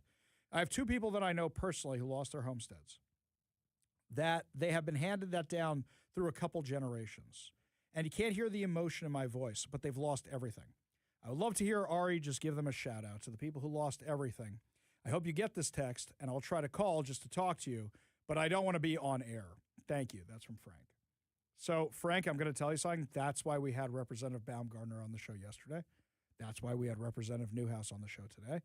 That's why our top story of the day was Jay Inslee talking about, it's climate change when it was arson. And that's especially why we keep talking about it, because we know how many people have lost things. I mean, look, somebody I know, Representative Jenny Graham, I was texting, I didn't know what to say. I'm a radio host, and I didn't know what to say to her. Had no idea what.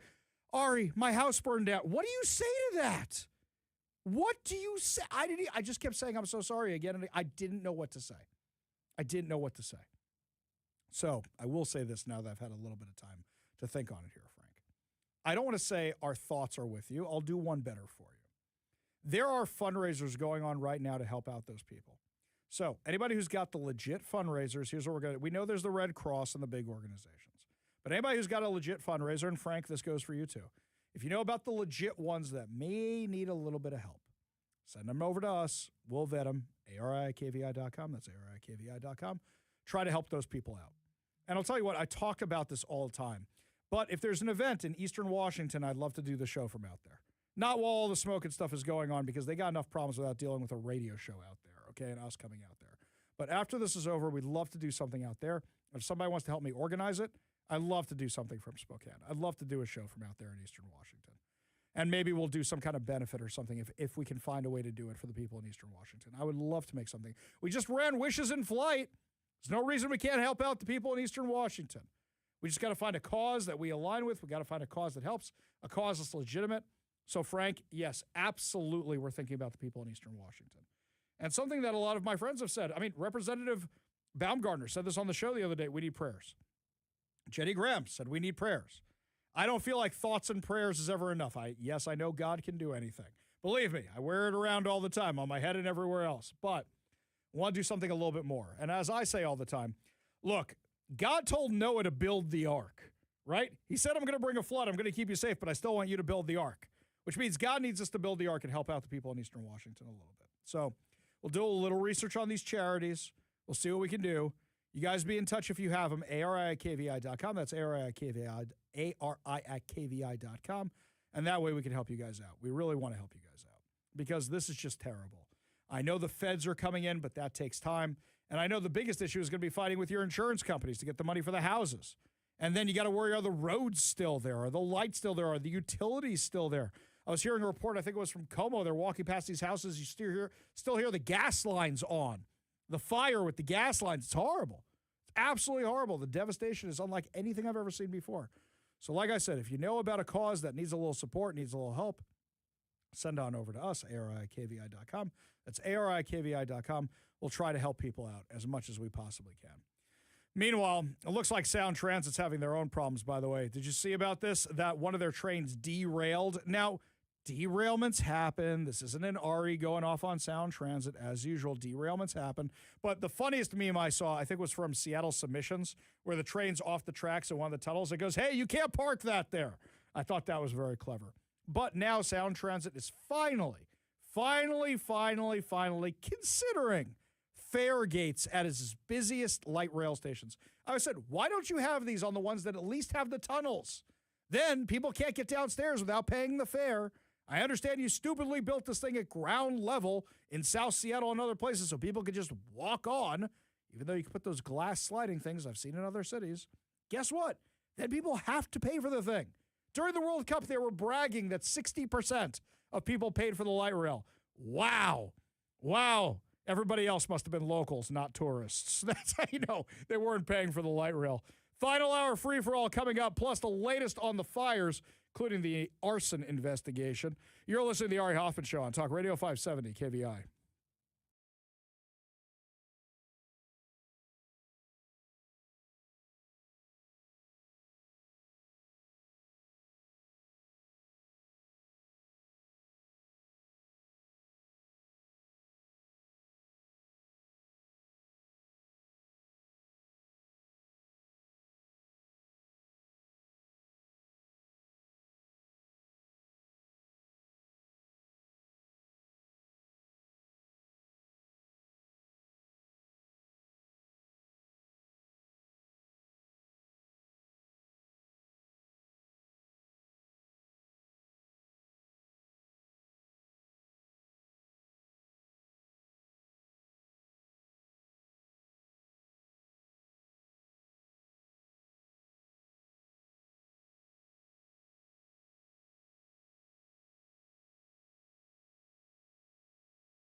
Welcome to the Ari Hoffman Show's final hour free for all. Your calls, your texts, your thoughts, your stories, streaming live at KVI.com and the KVI app. Coming up this hour on the most dangerous show on the airwaves, whole bunch of businesses and venues in Seattle are telling Socialist Mayor Katie Wilson, can you turn those cameras on and can you add some new ones? Because we're in big trouble here. But before we get to any of that, my friends, just following up on our last promise, one of our listeners sent us an article right here from Como News. It literally has a whole bunch of places you can donate to help out with victims of the fires in Spokane, Washington. So they've got the Red Cross Northwest region. You just call 1-800-RED-CROSS, real easy. Home Starts Here, which is the city of Spokane, has launched a wildfire relief effort through its Home Starts Here fund to help people affected, so you can go there. The firefighters at Spokane Fire Station 16. They suggested bringing items like socks, deodorant, chapstick, eye drops, electrolyte drinks, mix to put in water bottles, protein granola bars, beef jerky, trail mix, protein shakes, baby wipes, and sunscreen. Partners Inland Northwest, which is open Monday through Friday from 9 a.m. to 3 p.m. on Broadway Avenue in Spokane Valley, which is also providing things people need, especially families who have lost things like diapers, hygiene items, financial contributions to also take. Catholic Charities of Eastern Washington, the YMCA. There's a lot of great organizations out there, guys. There's a lot of great organizations out there you can contribute to. We go to the KVI studio line. Take a call from Rob in Mount Vernon. Rob, what's going on? Well, that's not why I'm calling. I just wonder if they're going to reveal the identity of the 37-year-old, if he's Caucasian or otherwise. Oh, we know who he is. We know all about him, Rob. I haven't heard. I haven't heard. His name is Climate Change. Okay? That's what Jay Inslee. His name is Climate Change. That's according to Jay Inslee. Are you familiar with this individual? I thought if you were going to say Mohammed, I would expand on that, but let's just leave it at that for now. Okay. 60 years ago, I was 12 years old. My duties were shoveling snow and sweeping the driveway.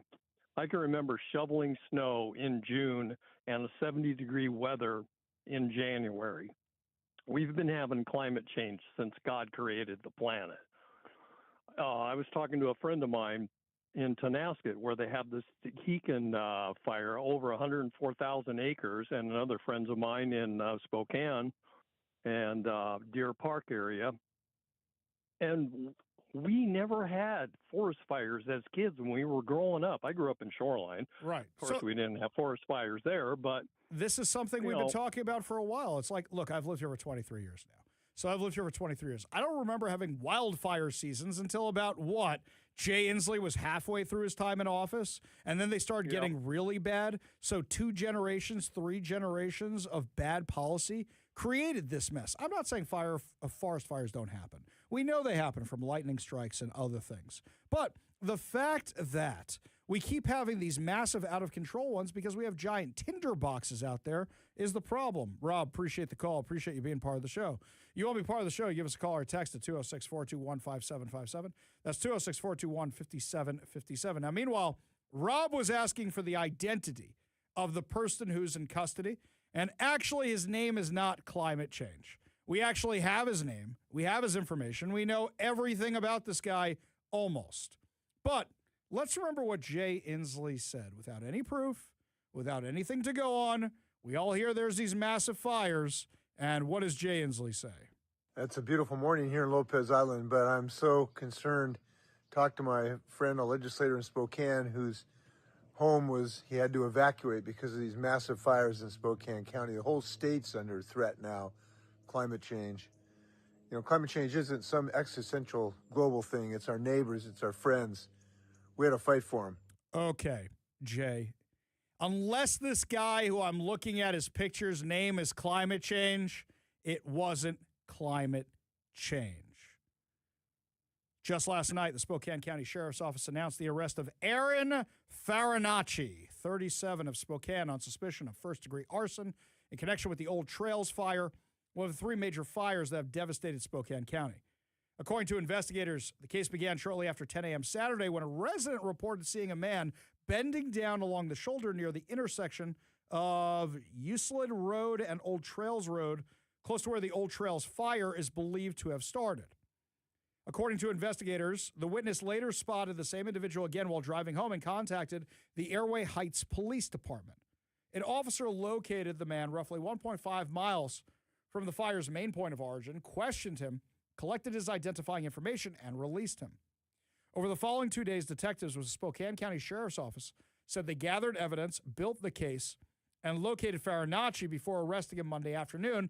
He is currently being held on $1 million bail. The arrest follows officials' announcement that the Spokane area fires were believed to be human-caused.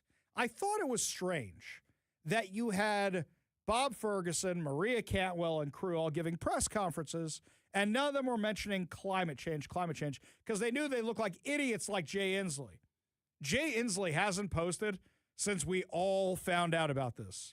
And Jay Inslee posts at least once, if not twice or 3 times a day, about climate change. He is a one-trick pony. That's all he's got. He hasn't said anything since then. Now, who is this guy, Farinacci? What do we know about him? Well, I contacted Maricopa County, and I contacted their prosecuting attorneys, and I contacted their district attorneys. But one Google search told us who this guy was. This is a famous story. Do you remember in 2010 that there was this kid who killed his father and tried to kill his mother and then tried to kill himself because he didn't want to do the dishes? That's this guy, Farinacci.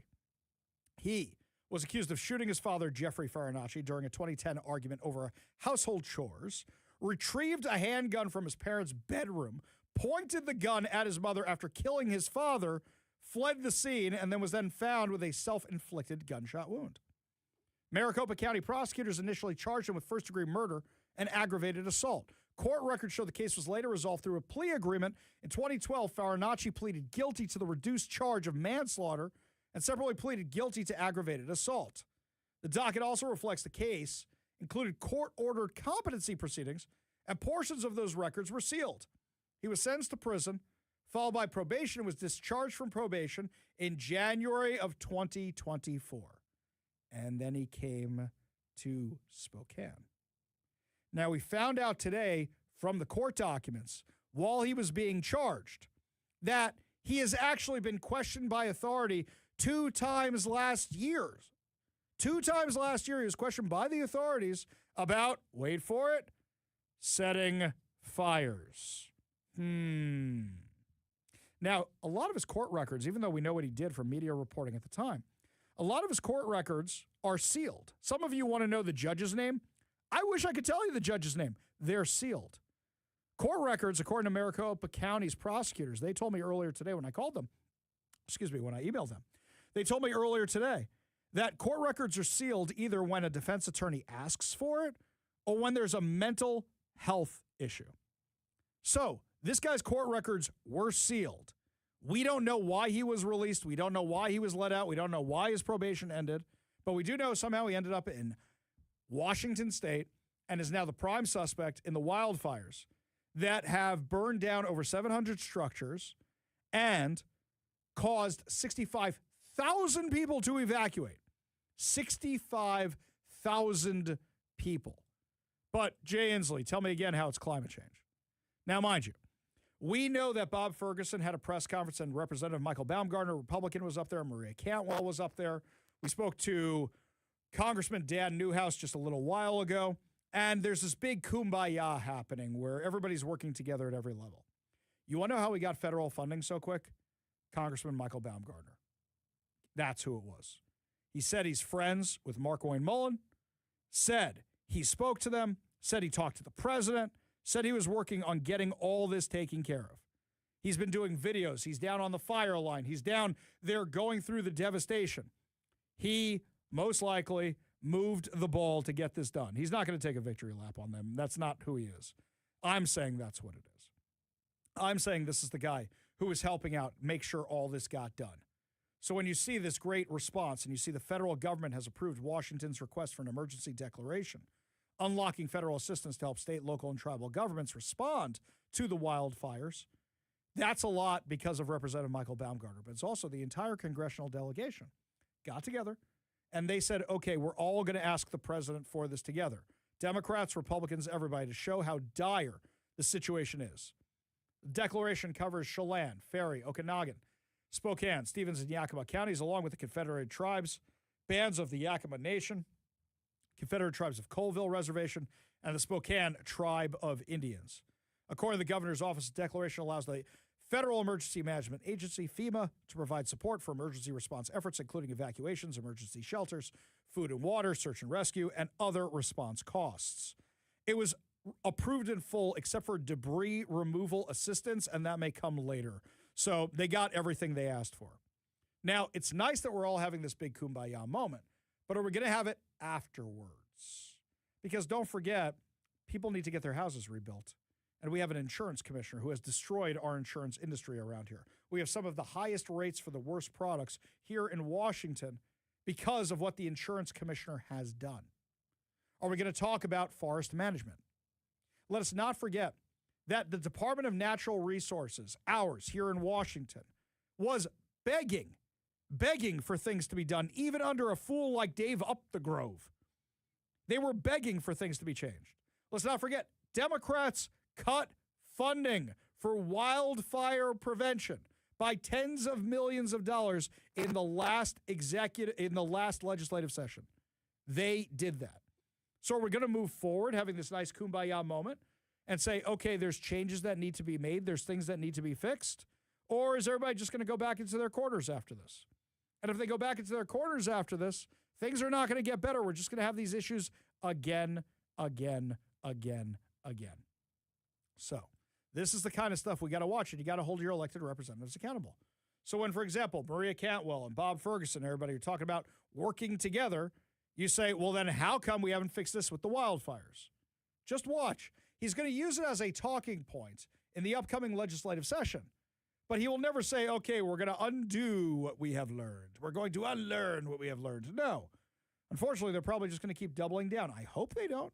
I would love to be proven wrong that they don't keep doubling down and that they actually make the changes, like, for example, clearing, thinning the forest, prescribe burns.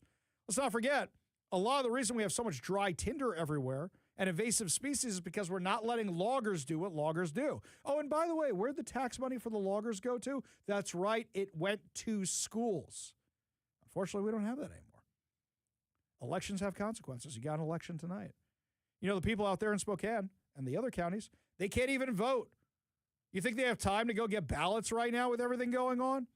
Some of them are able to go to their county elections offices. I wonder how many of those county elections offices are having massive problems right now with people not being able to pick up ballots. How many drop boxes were destroyed? Are there even drop boxes out there in the middle of nowhere? I think voting is the last thing on their mind, which is why we got to do it for them. And we got to hold people accountable, not vote for them. That's not what I mean, even though technically I guess nobody's checking ID. Don't do that. That's illegal. Don't do that. But you got to hold these people accountable. And when they're having this kumbaya moment, you got to make sure it continues. And when they don't, you call them out for it. We go to the KVI studio line, take a call from James in Tacoma. James, what's going on? Yeah, so after what happened at the bite with the lack of availability with the police chief and the mayor, I want to bring up the city of Puyallup with a state fair coming soon and 1.2 million visitors last year at the fair. Do you think the mayor and police chief of Puyallup should be mandatory that they be available 24 hours a day during the fair, just in case a crime happens? Well, hang on a second, James. I think everybody needs to sleep once in a while. That's everybody. But also, what does the Puyallup Fair have that the Bite of Seattle did not?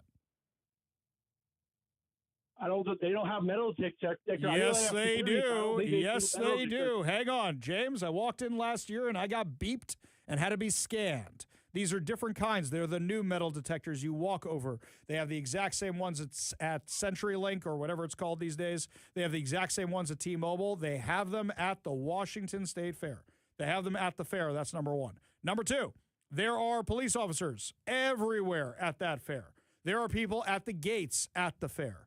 And yes, I think elected officials should be responsible. I think that if you're going to host something like that, you should be there the whole time. I completely agree with you. But I'm saying is that Seafair, for example, I wasn't concerned about. Seafair I wasn't concerned about because they have metal detectors at Seafair. They have bag checks at Seafair. Our biggest concern right now seems to be the events at Seattle Center because they never seem to secure Seattle Center. The Washington State Fair, they got cameras all over that thing, and they got the metal detectors, and they got the scanners. Those new things, I don't think they're technically metal detectors. I think they scan your outline like those things at the airport, and they see if you got something on you. I remember Mike was trying to sneak in the horn last year for the honka-honka, and that thing beeped. So, yeah, James, I agree with you that elected officials, if you want to have these kind of events, should be available. But regarding the Washington State Fair, they have the security that the Bite of Seattle didn't. Appreciate your call. Appreciate you being part of the show. You want to be part of the show, you give us a call or a text at 206-421-5757. That's 206-421-5757. In fact, the air quality is so bad around here right now, I can actually feel it in my studio because you got the air conditioners just sucking the air in from outside. My throat's getting all scratchy. My eyes are getting all scratchy. That's nothing compared to what the people in Eastern Washington are going through right now, who don't have their homes, who need your help. I'm just looking out over the water right now outside my studio. When I first got here today, it was hazy, but I could see the mountains and stuff. Now I can barely see across the bay. That's how much of that smoke is coming in right now. And if we're having this problem, imagine what it's like in Eastern Washington. Imagine how bad it is out there right now. Those people need our help. They need our prayers, too. We go back to the KVI studio line, take a call from Hank in Squim. Hank, what's going on?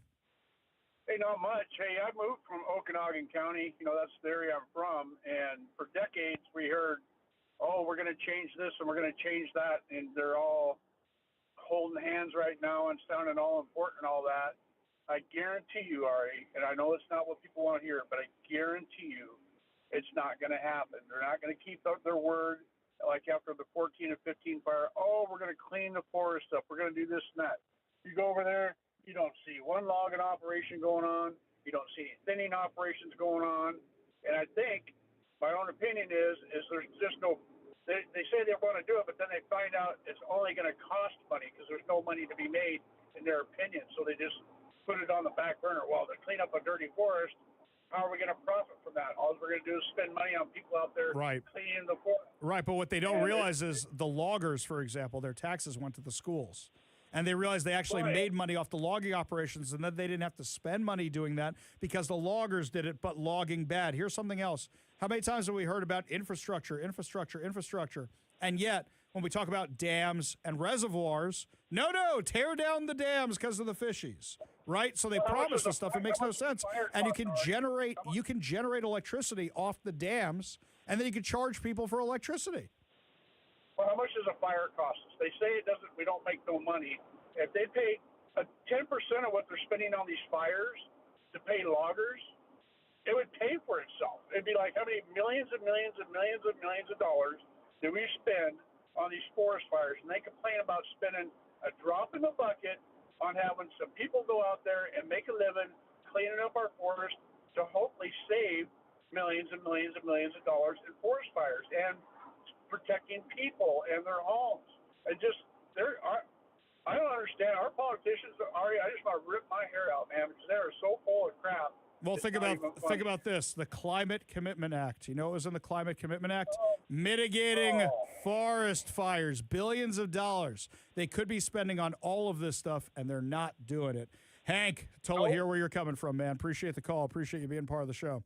You want to be part of the show, give us a call or text at 206-421-5757. That's 206-421-5757.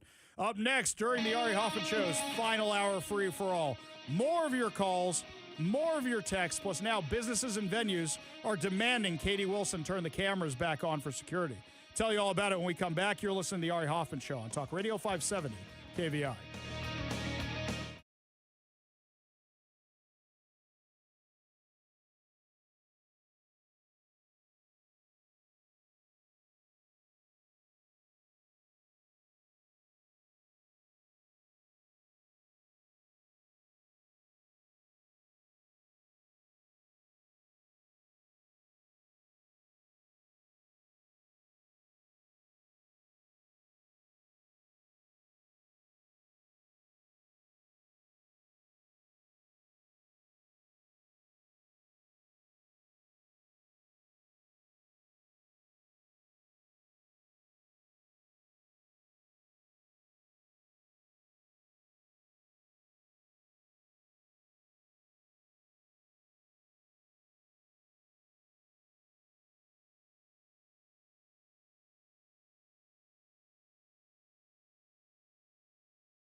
Welcome back to the Ari Hoffman Show. Just a reminder, if you can't get enough of the show, the Ari Hoffman Show Reloaded runs from 6 to 7 p.m., brought to you by our friends over at Wade's Eastside Guns and Bellevue Indoor Range, Puget Sound's premier destination for everything firearms. So it's going to run from 6 to 7. It is all content from today that you might have missed.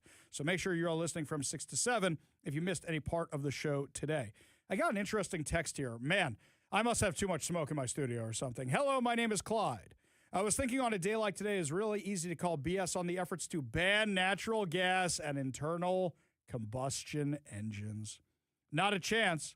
They can never block out the sun like a fire can. Wonder what is more polluting. Or how about this? How about this, Clyde? Think about this. If you need to charge your electric emergency response vehicle and there's no power lines, think about that. How many power lines were destroyed in all of this? How do you get energy to those people like that? We're going to bring out a big generator. Everybody's going to plug into the big generator. Now, maybe one day the technology might be there. It's not there right now.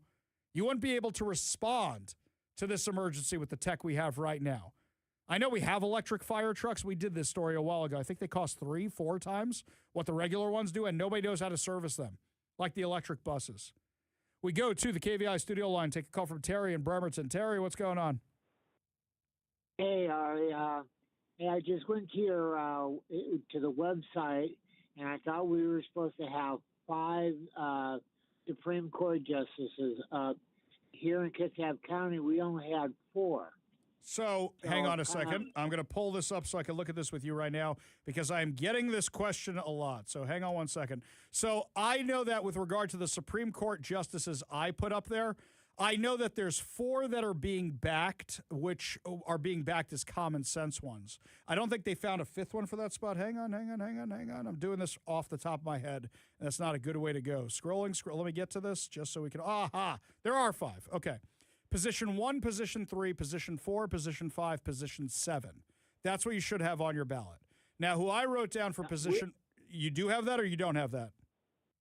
No, Position 4 was not on our ballot hearing. I wonder if it's by jurisdiction. It may not be on your ballot. I wonder if that's the way it is. But the way I got it is Position 1 is Laura Kohlberg. Some of you have asked about Edwards. I'm not big on Edwards, but I'll keep my powder dry till after the primary. Let's see who comes through on the other end of that one, then we'll talk about it.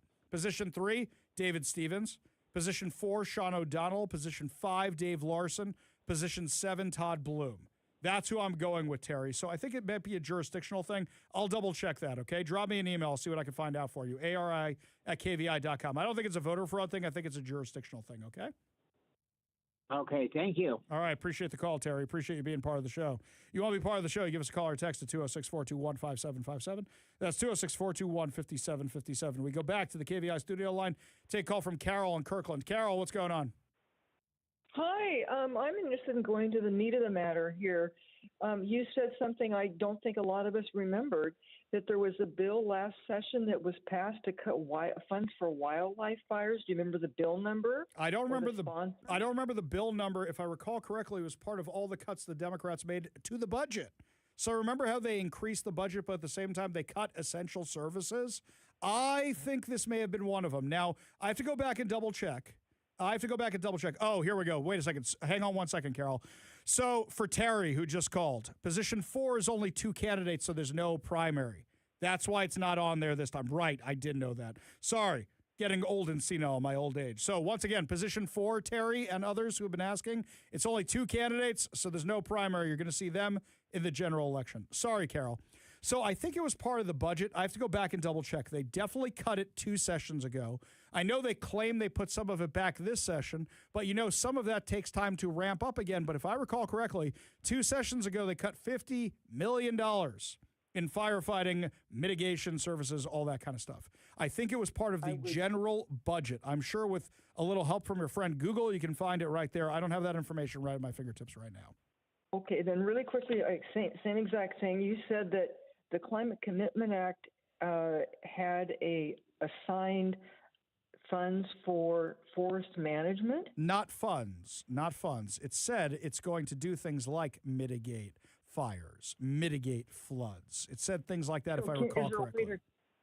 Is there a way to track Oh, sure, in that sure. process where Carol, those you're funds about to are be and what really happened mad. to them? You're about to be really mad, and I apologize, okay? And I know you listen to the show all the time, Carol. So you're about to be really, really mad about this one, okay? 90% of the money from the Climate Commitment Act went to nonprofit organizations that are not doing anything to combat climate change or anything like that. I say find them and lynch them. That's my philosophy. Well, I'll tell you this, Carol. Regarding that, it's a lot of people who used to be former members of the Washington legislature, like Reuben Carlisle, who are now spending all their time telling people how to get the grants for it. In fact, he came up to me. He got mad at me.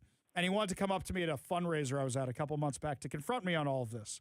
And I said, hey, before we get into this, would you mind buying everybody here a tank of gas? You owe them gas money. He didn't like that. He didn't like that very much at all. But yeah, that would be a good investigation to make public. So I think the Washington Policy Center, once again, Carol, I'm doing this from memory. I think the Washington Policy Center are the ones that actually did the research on that. I know we covered it at the time. I want to say it was the Washington Policy Center that said, here's where the money actually went to, guys. So if you check their website, like I said, don't quote me on it, but I'm pretty sure it was the Washington Policy Center who checked where all that was going to. So you can check it out over there, okay? Great. Thanks so much. I appreciate it. No problem. Appreciate you being part of the show. You want to be part of the show, give us a call or a text at 206-421-5757. That's 206-421-5757. This text over here from the 253, Ari, I attended a Tacoma Rainiers game at Cheney Stadium. Walked through a metal detector and a bag check to get in. Lots of cops and security around also. Yeah, and that's minor league baseball, guys. That's the Tacoma Rainiers, okay? That's minor league baseball. So this one here, Ari, request MERV 13 air filters for your studio. They filter smoke. Thanks, guys. Appreciate that. I like the tip. Now I'm worried about what's waiting for me when I get home, by the way. I got to switch my filters out there as well. Robin Lakewood wants me to have Cliff Mass on, the weatherman, to talk about all this. It's not a bad idea. I'll probably reach out to him. So, yeah, we'll reach out to Cliff Mass, see about having him on the show. Lots more to discuss as the show continues, my friends. Up next, as I promised, Katie Wilson being pressured to turn back on those cameras, but by some people you really wouldn't expect, who now want more cameras, but they used to oppose them. Tell you all about it when we come back. You're listening to The Ari Hoffman Show on Talk Radio 570 KVI.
Welcome back to the Ari Hoffman Show. Just a reminder, you have just under 2.5 hours to get your ballots into those drop boxes. And if you call the show starting tomorrow, I'm going to say, did you vote?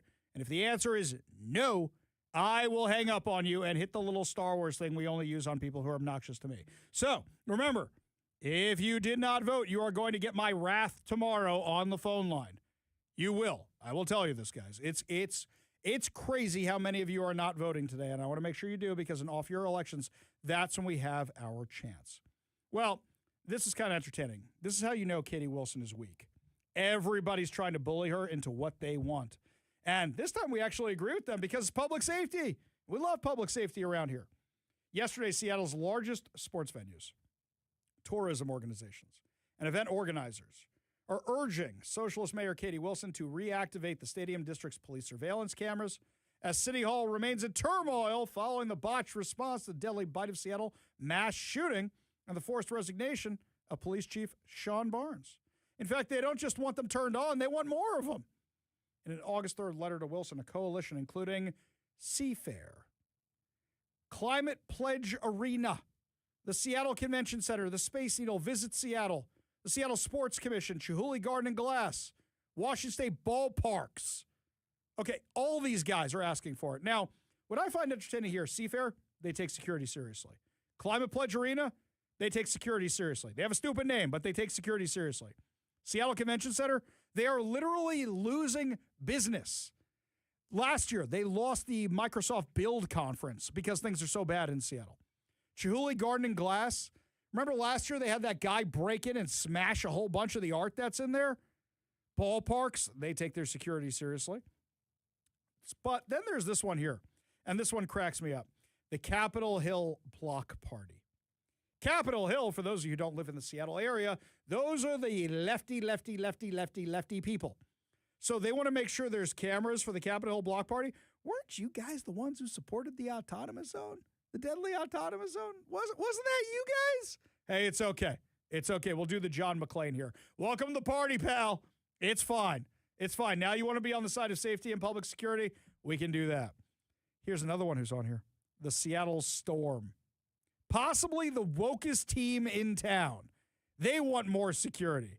I find it interesting. You don't see the Mariners or the Seahawks or anybody else on here. I wonder if they're part of the Ballpark Association. But that the Seattle Storm specifically did it, aren't you guys the ones that were kneeling for the anthem and supporting BLM and anti-police and all that? Hey, better late than never.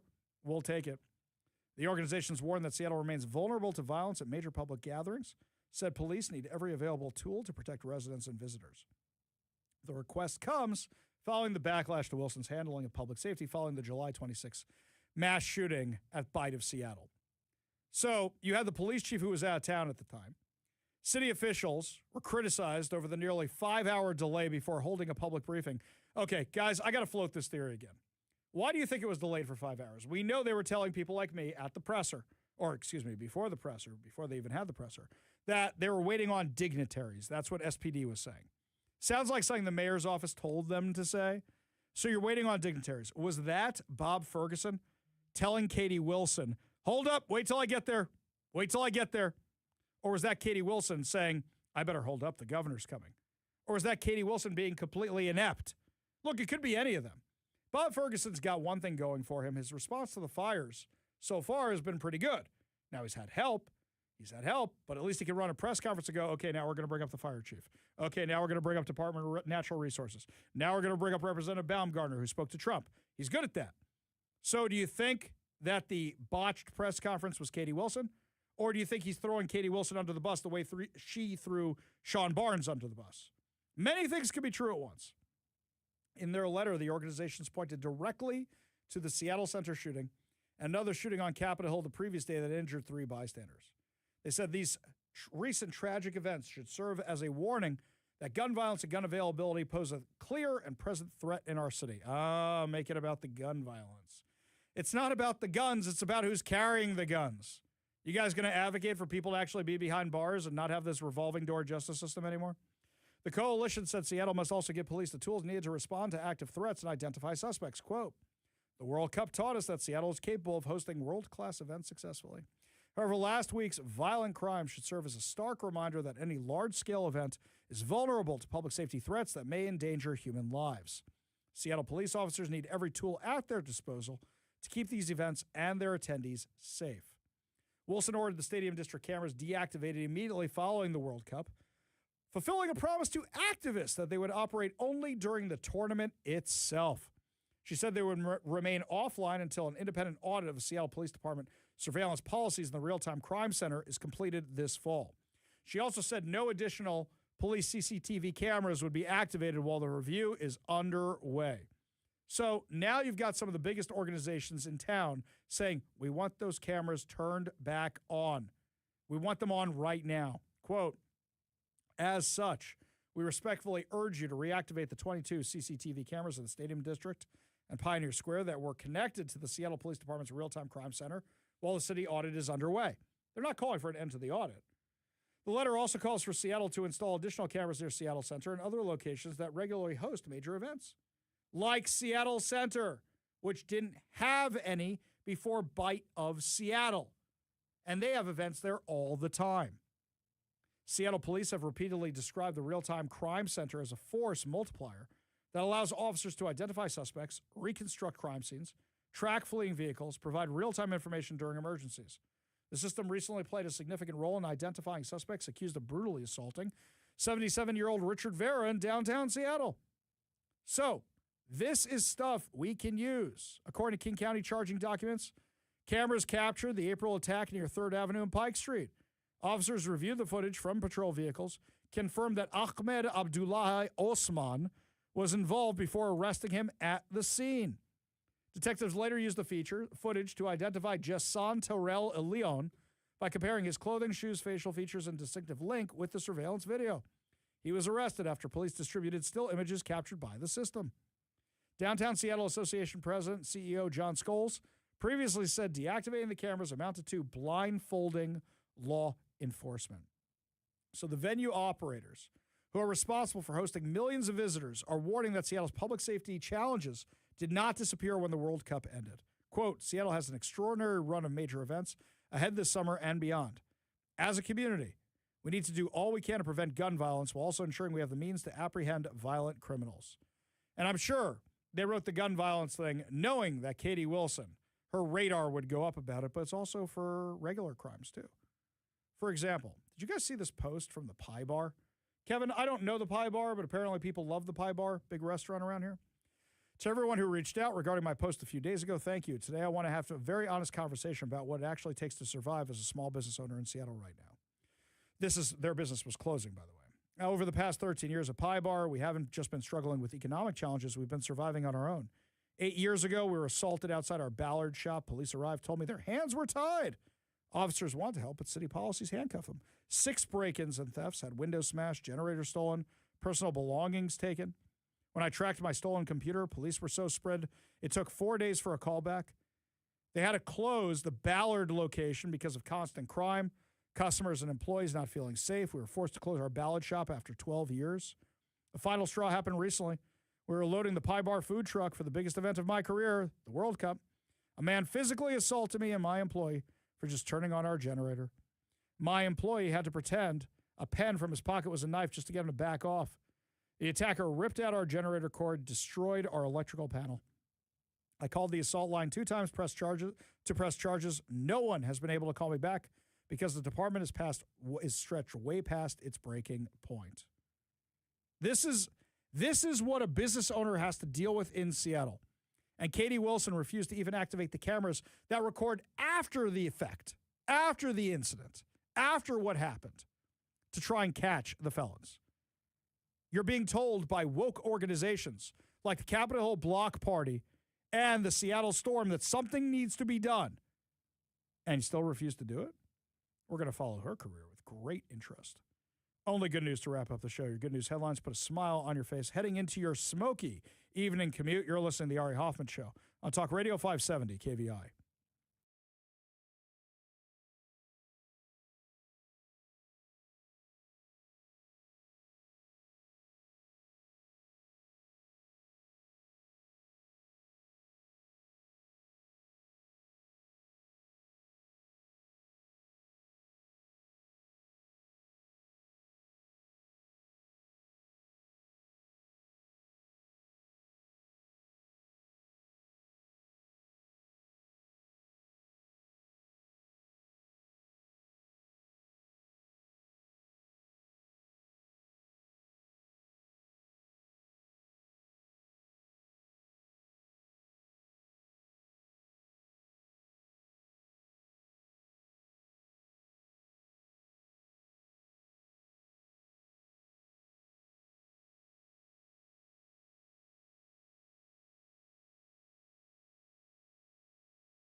Only good news to wrap up another amazing episode of the Ari Hoffman Show right here on Talk Radio 570 KVI. We have the nicest listeners. They're all giving me their requests or their recommendations for air filters. This one here from the 253 says MERV 13. Will Orr says MERV 14. Says they have these Filtreat 2500 air filters at Costco. You guys are so nice. Thank you very, very much. Some other good news here. Do they know this is a commercial building that was built way back in the, 50s or 60s or something? Yeah, but here's the thing. The filters are usually still, they know that when they make these filters. So you can usually do that. Put it this way. My building, which I used to have my business in, was built in the 1950s. And they were using modern day filters and things like that. The sizes is the question. Because Costco have the right sizes. We've had issues with this heating and air conditioning in this office since we got here. Let's not forget the week of heat. The week of where it was 90 degrees in the studio, and I was walking around basically in my boxer shorts because it was so hot in here. It's still a nightmare over here with all this equipment and stuff. So, I mean, yeah. But look into those filters. I'm sure they'll get them put in for us right away. Right away, they'll do that. We'll figure something out. But I appreciate the suggestions. This one here from Susie. Ari, I voted. I think everybody's trying not to get banned from the phone line here, Kevin. I think that's what's going on. This one here from William. My 95-year-old father and myself just finished voting. Oh, I forgot. I have to go talk to the rabbi in my community. I always go help him vote. I got to run over there tonight. I got to remember to do that. This one. Ari, tell folks if they can't bother to vote, then they have no right to complain about what's happening politically. I like your idea to immediately hang up on any caller who says they didn't bother to vote. That's from David in the People's Republic of Seattle. Rob in Port Orchard said, I voted. No Sith here. Good. I like all this. This is all good stuff. You're all on my good list, every single one of you. Meanwhile, Marco Rubio was on Lara Trump's show the other day, and he got asked about the viral memes of Marco Rubio. I've made some myself. So it's the picture of Marco Rubio sitting on the couch looking miserable from like the first week of the Trump administration, and it's turned into a viral meme where anytime somebody gets fired, they just say, now Marco Rubio, the look Marco Rubio gets when he finds out he has to do X. And these are everywhere. I used it for the Mets a few times. I used it for when he finds out he has to be Maduro. I mean, you name it. Marco Rubio has been put in every one you can imagine. Actually, when he's with Lara Trump, he shows this kind of scrapbook-looking thing that his staff actually made for him. This was kind of funny. Well, the meme thing, was interesting because when it first came out, I hated that picture, because what happened is in that couch, if you don't have a pillow behind your back, you kind of sink. So I looked at the picture, said, oh, this is terrible. I looked, like whatever. And then it turned into this other thing, and it was fine, and it's funny. I don't really follow it very closely, but people have shown me pictures out there. We have a good friend here that works at the White House, Dan Scavino, made a nice board for me. And even since he made that board, we had to update it, so of all the different pictures. So that stuff is funny.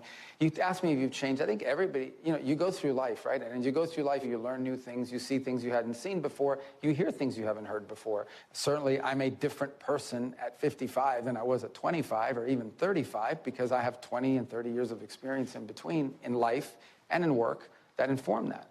I think at your core, you always want to remain the same person, though, right? And that is what are your priorities in life and what are the values that sort of drive you to do what you do. And I hope that hasn't changed. And by the way, the world changes, too. There are things that are true today that weren't true 10 years ago. So, I think that's true for all of us, not just me. Marco Rubio can be a good sport about this stuff. In fact, what was like a month into the Trump administration too, or the second month in, somebody did a meme, or excuse me, he wrote a post on social media, which are all the jobs he didn't actually have. It just listed every single one of them from all the memes that had gone viral. Really pretty clever. I really enjoyed that one.